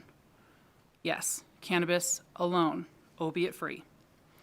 But what if I needed more? Where would that have left me? You see, I'm a lucky one. I found relief. But with those who have much tougher uphill battles, they may need up to a gram of RSO every single day. You can't even buy 1 week's worth of RSO during our current regulations. Imagine having the relief at your fingertips, but in order to get what you need, you now have to go to another shop, and then another shop, and then another shop. Our current regs aren't preventing folks from getting it. It just makes them spot hunt or go back again and again and again. Imagine only getting your blood pressure medication or your insulin in 3-day increments. And I'm just one story. It's time that we think about our people, our community, and our healing. I enthusiastically share my story because the face of cannabis isn't reefer madness. It's this one. And I want fair access to medicine. Please consider supporting SB 277. It's time to put access to holistic medicine options first. Thank you. Thank you. And I was remiss when we started 2 minutes, and there's a little box down there that you can see. And if anyone has said what you want to say, it's okay to come up and say ditto. Okay. Beautiful day, Madam Chair and members of the Commerce and Labor Committee. My name is Nicole Buffong, for the record spelled NicoleBuffong. I sit before you today on the shoulders of other plant medicine patients, advocates, and caretakers like myself living in Nevada. Professionally, I am here today representing Minorities for Medical Marijuana, also known as M4MM. I serve as the organization's National Program Director. I'm also here in an official capacity representing the Chamber of Cannabis as a third-year board member of the Chamber. I will let my fellow colleagues tell you more about the Chamber. M4MM is the largest community-based nonprofit organization in the cannabis and hemp industry, with 27 chapters nationally and 4 chapters internationally. M4MM envisions a forward-thinking and progressive approach to social justice and equality in cannabis. Because of our aligned mission and goals with the Chamber, we partnered with them in 2021 to advise Speaker Yeager to include social equity in state statute for the first time. We at M4MM are excited to see the state of Nevada is continuing to improve their cannabis laws through new legislation to amend their current statutory laws. This can both be a win for growing local, diverse, and disproportionately impacted communities and businesses only if structured in the right way. In regards to Senate Bill 277, M4MM supports the sections of the bill that eliminate felony restrictions from employment in the cannabis industry and raises the personal possession and daily sales limit for individual or medical cannabis use. M4MM is additionally concerned with the phrasing out of the medical cannabis licensing system and would recommend amendments to this section of the state's cannabis laws to support the medical cannabis establishment licensed market. In 2016, elected officials right here in these halls who were in opposition of adult use legalization said that it would lower property value, increase adolescent usage, and incidence of crimes. None of these things have happened, and cannabis dispensaries were even deemed essential businesses during the pandemic. Thank you for your time and consideration today. Madam Chair and Committee, my name is Derek Miles. I'm spelled DERRICKMILES. I'm a Douglas County resident and cannabis worker here in Carson City. I support SB 277 for numerous reasons, but I'll try to keep it brief and specific. I'm compelled to speak as a retail professional making interactions with patients before the possession point. I'd like to showcase how this bill could impact patients in our rather unique situation just south of here. We in Douglas County have had a cannabis moratorium on all businesses since 2017. Few hold medical cards in Douglas County for various justifications such as firearm possession, but at the current possession limit, a single ounce comes at an additional cost. They are all forced to commute upwards of 30 to 40 miles round trip to rely on delivery for their medication. So depending on the application of the product, patients are restocking often, and in some cases it's semi-weekly or even daily to maintain their supply. So this bill is an opportunity to alleviate a burden on our patients, especially those living in rural and restrictive communities. Thank you for your time. Good morning, Chair Spearman and committee members. My name is Shane Terry, and I'm a vertically integrated operator, as well as a 14-year combat vet. From an owner-operator perspective, we've come a long way in the last 2 years, but our industry has also become stressed through a significant decrease in sales industry-wide, resulting in a loss of tax revenue for the state and a strong continuing presence from the illicit operations. SB 277 is one more evolutionary step in the right direction to enable licensed operators to compete against both the illicit market and remain on par with our neighboring legal states. As a veteran, it's important to note that even under adult use programs, vets are still purchasing and consuming cannabis for medical reasons. The mental health and wellness reasons due to a fear of repercussions under a medical program that would require patient registration lead a lot of veterans to purchase under the adult use programs to stay anonymous. Increasing purchasing limits and streamlining licenses under SB 277 allows for greater access to the medicine necessary for treatment, but also continues to normalize the responsible use of cannabis for all types of customers. Thank you for your time. Good morning, Madam Chair, esteemed committee members. My name is Margaret Presley, M-A-R-G-A-R-E-T, P-R-E-S-L-E-Y. I am a lifelong Nevadan and also a cannabis professional for the last 8 years. I'm in full support of SB 277. While I don't want to be too much of an echo chamber, I agree with my colleagues here today. We have many hurdles that we continue to have to climb. And while this won't solve everything, I believe this is the pathway to evolving as our industry. Thank you very much. Good morning, Madam Chair and Committee. My name is Andy Hitchcock. That's A-N-D-Y-H-I-T-C-H-C-O-C-K. I am a partner in a Clark County, Nevada licensed cultivation facility. We hold both medical and recreational licenses. I would just like to put this in layman terms, much like going to CVS to fill your prescription for 30 days. This would enable the patients to get 90 or 120 days worth of medicine. Thank you so much for your help. Thank you, and we're just under 5 minutes. We have 4 minutes left. So again, there may be a lot of people who want to testify, and ditto is okay. Okay. Excellent. Will Adler, representing the Sierra Cannabis Coalition today. I would like to start by saying we're in full support of Senate Bill 277, but I'd like to go through a couple sections of the bill to sort of emphasize it. Section 1 of the bill does a good stance at trying to produce regulatory policies that, when passed, will do no harm upon passage. So I do think it's undervalued and it's sort of skipped over in this bill. Section 4 of the bill brings Nevada into alignment with a lot of other states when it comes to sales of more than 1 ounce of cannabis at a time. We've seen that in Oregon, Ohio, New York, New Mexico, and a couple of the surrounding states are looking at it today, because today there's no purchase limit in the illicit market when it comes to how much you're allowed to buy at a time. So having the increased limits in this space would be a tangible and a good change. Section 5 through 9 of the bill actually removes the felony exclusions when it comes to ownerships and the agent card holders themselves. I think it's actually more important for the agent card holders than it is the ownership group, and maybe not so much for the actual language of exclusionary felonies, but the idea, the perception that felons aren't welcome to work in Nevada's cannabis market is one that is out there, and that if we could, remove that perception, I do believe we'd see an increase in workflow and workers willing to work in the industry. Section 10 of the bill may not go far enough even, I think, but it is a good step to do a single stream licensing of cannabis licenses. Today, there's a few stores out there that are recreational only, and the perception that medical patients aren't welcome there is a negative one. But the ability to have license holders be able to just file one set of paperwork, one license for the one license that they have, when all license holders today, recreationally at least, can grow both medical and recreational products if you have both licenses. This way you won't have to do all that paperwork with the state. But also I do think the additional fee is to encompass the fee that you would pay under medical and recreational. But, we have to keep revenues where they are, where we can.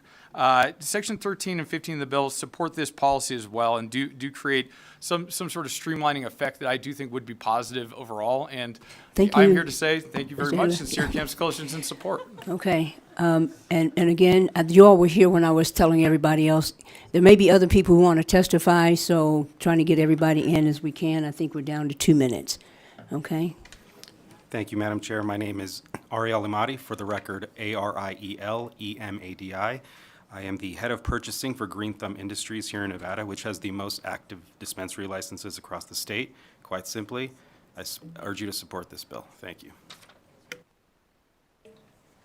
Good morning, Madam Chair and honored committee. Thank you for taking the time to hear us. My name is Darlene Mason. That is Darlene, Mason, Mason. I am a Nevada sales director and board member with the Chamber. I'd like to say, with a statement from Marcus Aurelius, when you arise in the morning, think of what a privilege it is to be alive, to think, to enjoy, to love, and I would add to work. For our felons, that is not a privilege they are gifted to. Our thoughts are the color of justice, community, commerce. If these had a color, I would say they would be a brilliant, radiant light for those who have not seen the light of day for a very long time. We at the Chamber of Cannabis are driving things home with SB 277 and the initiative for this industry to move forward. If we as a society think or believe that a person who has served their time for a committed crime should be allowed to work and create a living for themselves where they are not constantly in a cycle of reincarceration, then this bill is needed. Currently, these individuals, some whom are victims of the failed war on drugs, are banned from the cannabis industry due to their felony background, which stops people from having the required agent card. I would say if we wish to see change, we must first be the change we wish to see and stand upon those morals and grounds and allow these people to have a decent living and a chance to work. I thank you for your time and your efforts and your thoughts on this bill. Thank you. We are just about out of time, and if you want to get your name on the record, and I apologize because we only have so much time, okay? So we'll get your name on the record. We're under a minute. And I need to get to the other side, so name and ditto is good. Thank you, Madam Chair and Committee. My name is Brooke Westlake, Brooke. Last name is Westlake, Westlake. I'm the founder and owner of Women in Cannabis Expo. I spent 20 years in healthcare before I transitioned over to cannabis. And if you would have asked me 10 years ago if I'd be working in this space, I probably would have laughed you out of a room. The same year that I launched my company, I almost died. I came within 3 hours of losing my life, and I had a whole section of my colon removed. By the end of that year, I was so sick that I'd gone from a size 8 to a size 0. I was ready for alternative medicine, even though I was working in the cannabis space. And I'm here today to tell you that cannabis is not only what I do for a living, but it is keeping me alive. Thank you, and I support SB 277. Last one. Good morning, Madam Chair and committee members. Christina Thomas, for the record, spelled Christina Thomas, in support of SB 77 in regards to veterans and medical patients and the increase in need for that and the expansion of our medical registry. Thank you so much, and I ditto all that is there through Minorities for Medical Marijuana and the Chamber of Cannabis. Thank you. Thank you. And with that, we will go to those who are here in opposition, and anyone who is down south in opposition. Anyone in opposition, please come to the table.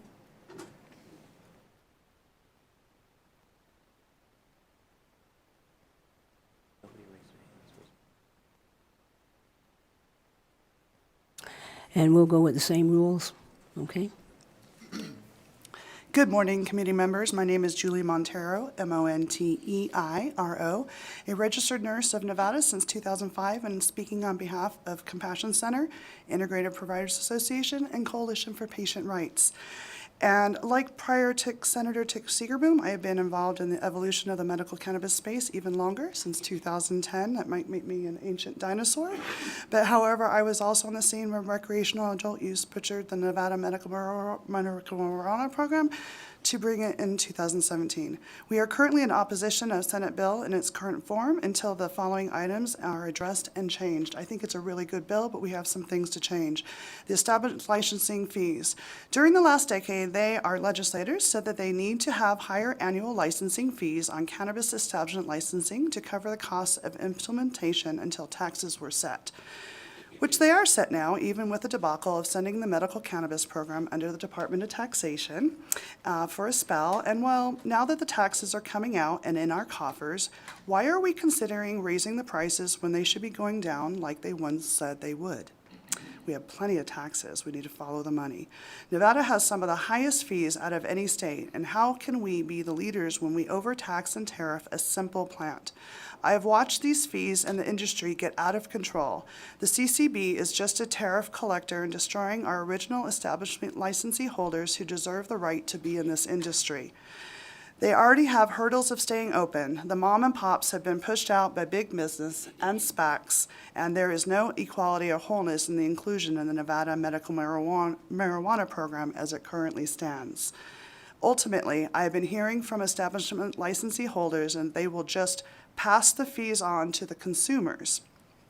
Our tourists, great. But how do we know that many of our medical marijuana patients are still purchasing under the recreational adult use due to the current Nevada? Thank you, ma'am. Still, ma'am, can you just wrap up? You can submit the rest of it. And I do support the exemption on being tax exempt. Thank you very much for adding that to the bill.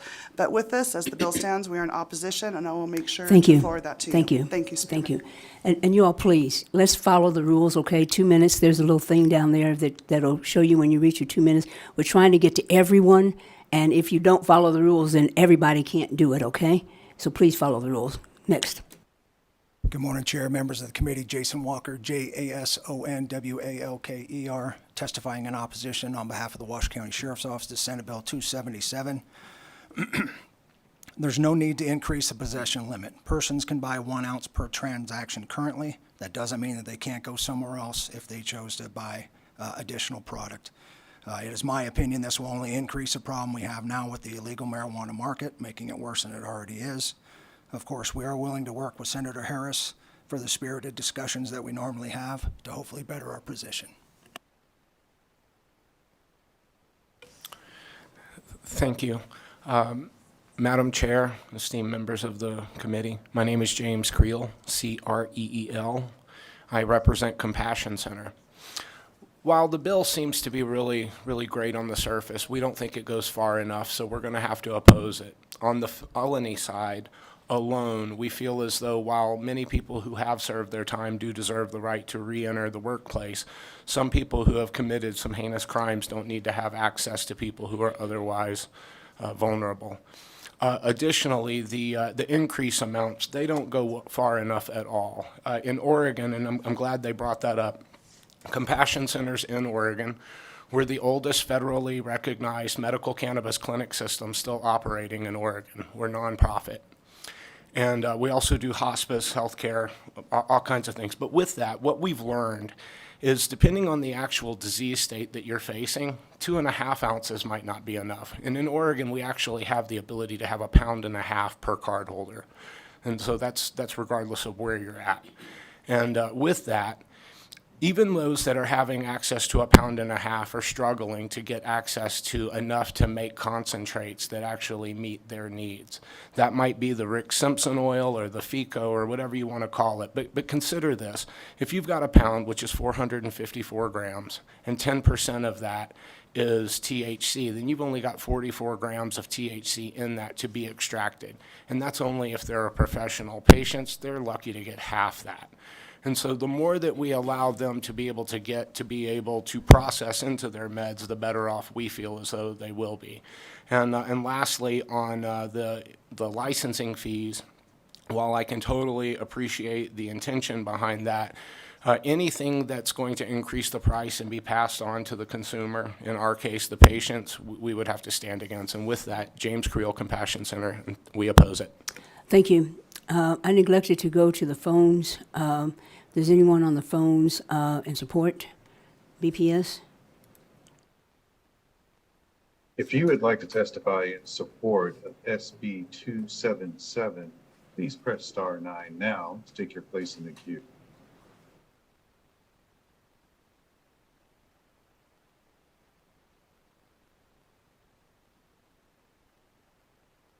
Public line is open and working. There are no callers at this time. Okay, thank you. And I don't see anyone else at the table here in Carson City or in Las Vegas, so let's go to neutral. Anyone here? Oh, I'm sorry, opposition. I'm looking at the clock and I know we have one more bill to process. Anyone here in opposition? Anyone else in opposition?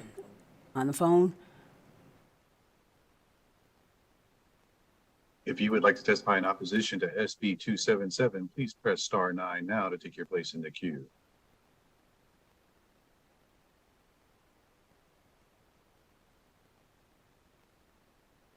The public line is open and working. There are no callers at this time. Thank you. I think we are in neutral now. Anyone here in neutral?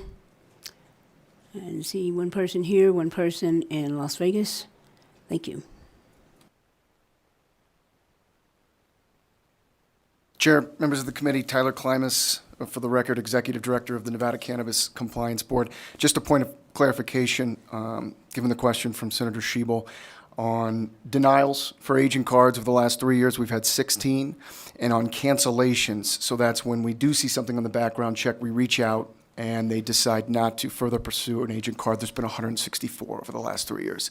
That's over roughly 40,000 aging card applications in the last 3 years, about 14,000 a year. So happy to answer any other questions if you have them. Thank you. We'll go down south.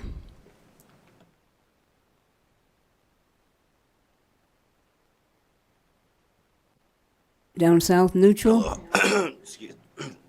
Excuse me. Hi, good morning, Chair Spearman and committee members. My name is Timothy Ellie. I'm representing Kimovario. I would like to, and I'm standing neutral on SB 277, and I would like to echo. Although the good intentions set forth by SB 277, but I stand in neutral. I would like to address the importance of including an economic reform that could be amended to the bill that expands the economic development and growth by expanding the license pool. In other words, we stand to be still, if not the strict state that have practiced in a very exclusive, systematic system, even though we could glorify the consumption lounge bill to addressing social reform or social justice issues, but it clearly was also carefully crafted to only expand the monopoly that had already was set in place by SB 374. In other words, it continued that whole process in which allowed for the already established MME licensees to only have access to the MME licensing. In other words, consumption lounges is only an extension of a vertical integrated system, and that's the way it works, and that's the way you basically increase the profit margin.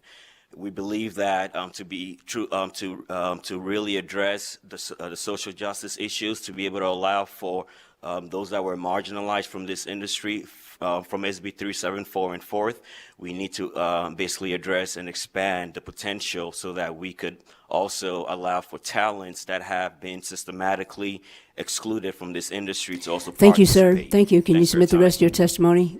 Writing, okay, thank you. Anyone else here in neutral? Okay. Senator Harris? Yeah, I'm sorry, on the phone.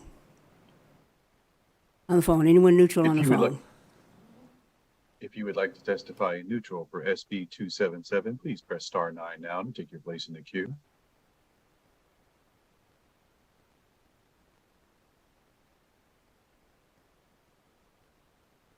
The public line is open and working. There are no callers at this time. Thank you. Senator Harris?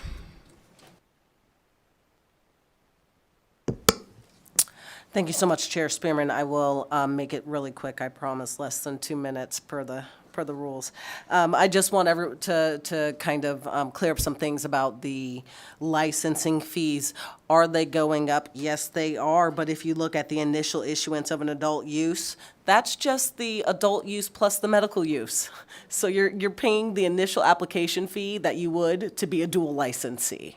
We would get rid of that $30,000 up top there. Same thing for initial initial adult use of a cannabis cultivation facility. That is the $30,000 that's currently in statute plus the $3,000 for the medical, hence the $33,000. And so for those initial issuances, we're going to make you pay the same that you were going to pay if you were getting both licenses.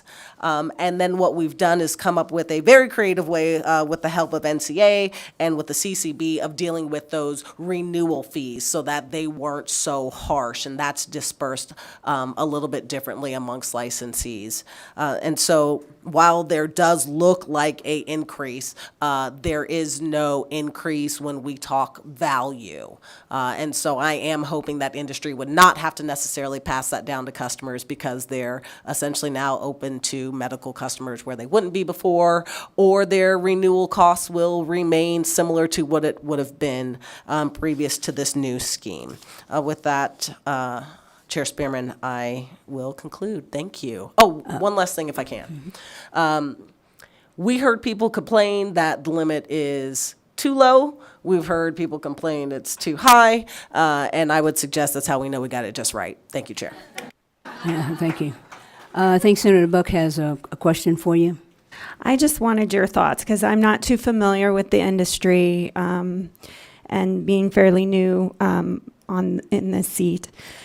So when I look at the illegal market and how to lower that so that the rest of everybody who wants to go about this the right way can benefit from that.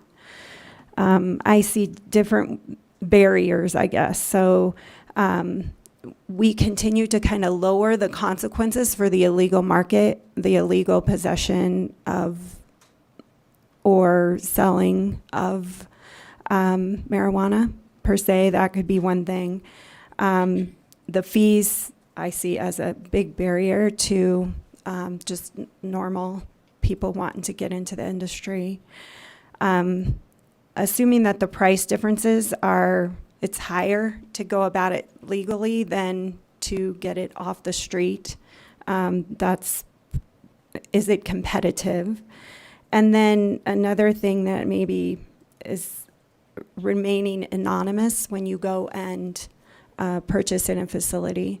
So I just wondered, what are your other thoughts as to why there is an increase, or why there is so much illegal sales and use, and why are people going about it that way?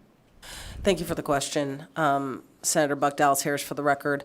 You ask a very complicated question that we're all trying to figure out at the moment. How do we make sure that we continue to tamper down the illicit market? And it's a really probably convoluted equation that has many factors in it, as you've raised a couple. I do personally believe lowering the barrier to entry to the legal market is a big way to attack that. And y'all, I'm ready to lower the fees when y'all are ready, okay? I agree. The cost to get into the industry is very high, and we should be looking at massive reform. That's just not this particular bill. I will also note that we heard in some of the opposition testimony that you can go from one place and buy an ounce to another place and buy another ounce. Please do not do that. That is currently a felony if you are caught with more than 1 ounce of marijuana. And so I would not suggest anyone do that, hence why we're trying to up the possession limit and allow folks to be able to engage in that kind of bulk buying if they'd like, whether it be for medical reasons or for none of our damn business, either way, right? And so, you know, you've raised quite a few issues. I think we need better ways to enforce. We've got cheaper product in some of our neighboring states that kind of plays into this as well. Lots of pieces. I do think that this bill only gets at a couple of those pieces. But again, the main goal of this bill is not necessarily to get rid of the illicit market. We've got a lot of work to do, and I know there are other bills that are being considered to try and tamp that down. Thank you. So with that, we will close the hearing on Senate Bill 277. Senator Harris, I know we were supposed to hear your other bill today, but we are 30 minutes beyond the time we should be on floor. We're going to move it to Wednesday. And committee, we will have to start at 7:30, and we'll probably have to change the time frames for support and opposition so we don't run over. Public comment. Anyone here for public comment? And remember, public comment doesn't have anything to do with the bills we heard today. And is there I see someone here. I would like to make public comment, Madam Chair. Doesn't have anything to do with the bill, right? It has to do with Ms. Buck's question. Do me a favor. Can you take it because the rules are you don't talk about whatever the bill was, so you can take it offline with her? Absolutely. Okay, thank you. Thank you. BPS, anyone on the phones? I see someone in Vegas, and remember, we're not taking anything that has to do with any of the bills that we've heard today. And so come here in Carson City, 2 minutes, public comment.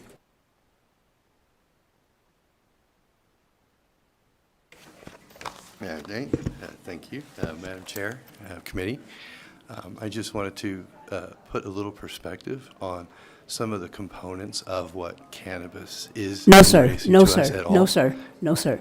We don't deal with. Specific to no, the sir. bill. No, sir. Thank you. Nothing to do. Apologize. Yeah. You Thank have you. one No point. problem. Yeah, that's the rules. We don't. If we're going to testify, we're going to testify during the bill, but we don't do anything that has anything to do with any of the bills and public comment. You can talk about automotives. You can talk about hot air balloons, but nothing to do with the bill. See someone down in Las Vegas? Good morning, Madam Spear.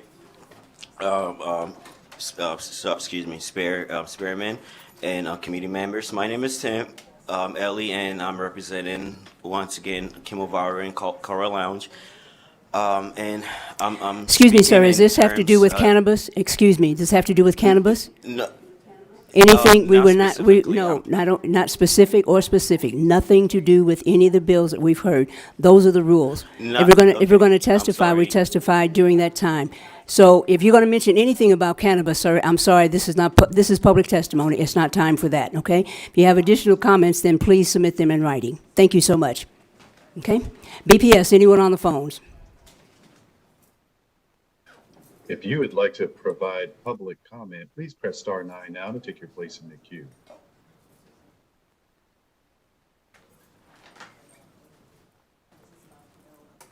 public line is open and working. There are no callers at this time. Thank you. And with that, we're getting ready to close. You all please tell anybody who's coming to the committee, you know, if there are people that are going to testify, if you have the same thing, then just say ditto and submit your testimony. It's in writing, okay? And public comment is just that. I may be called a meanie, but be that as it may, we got to follow the rules. And so with that, we are adjourned, and we will convene again on Wednesday morning at 7:30. We are adjourned.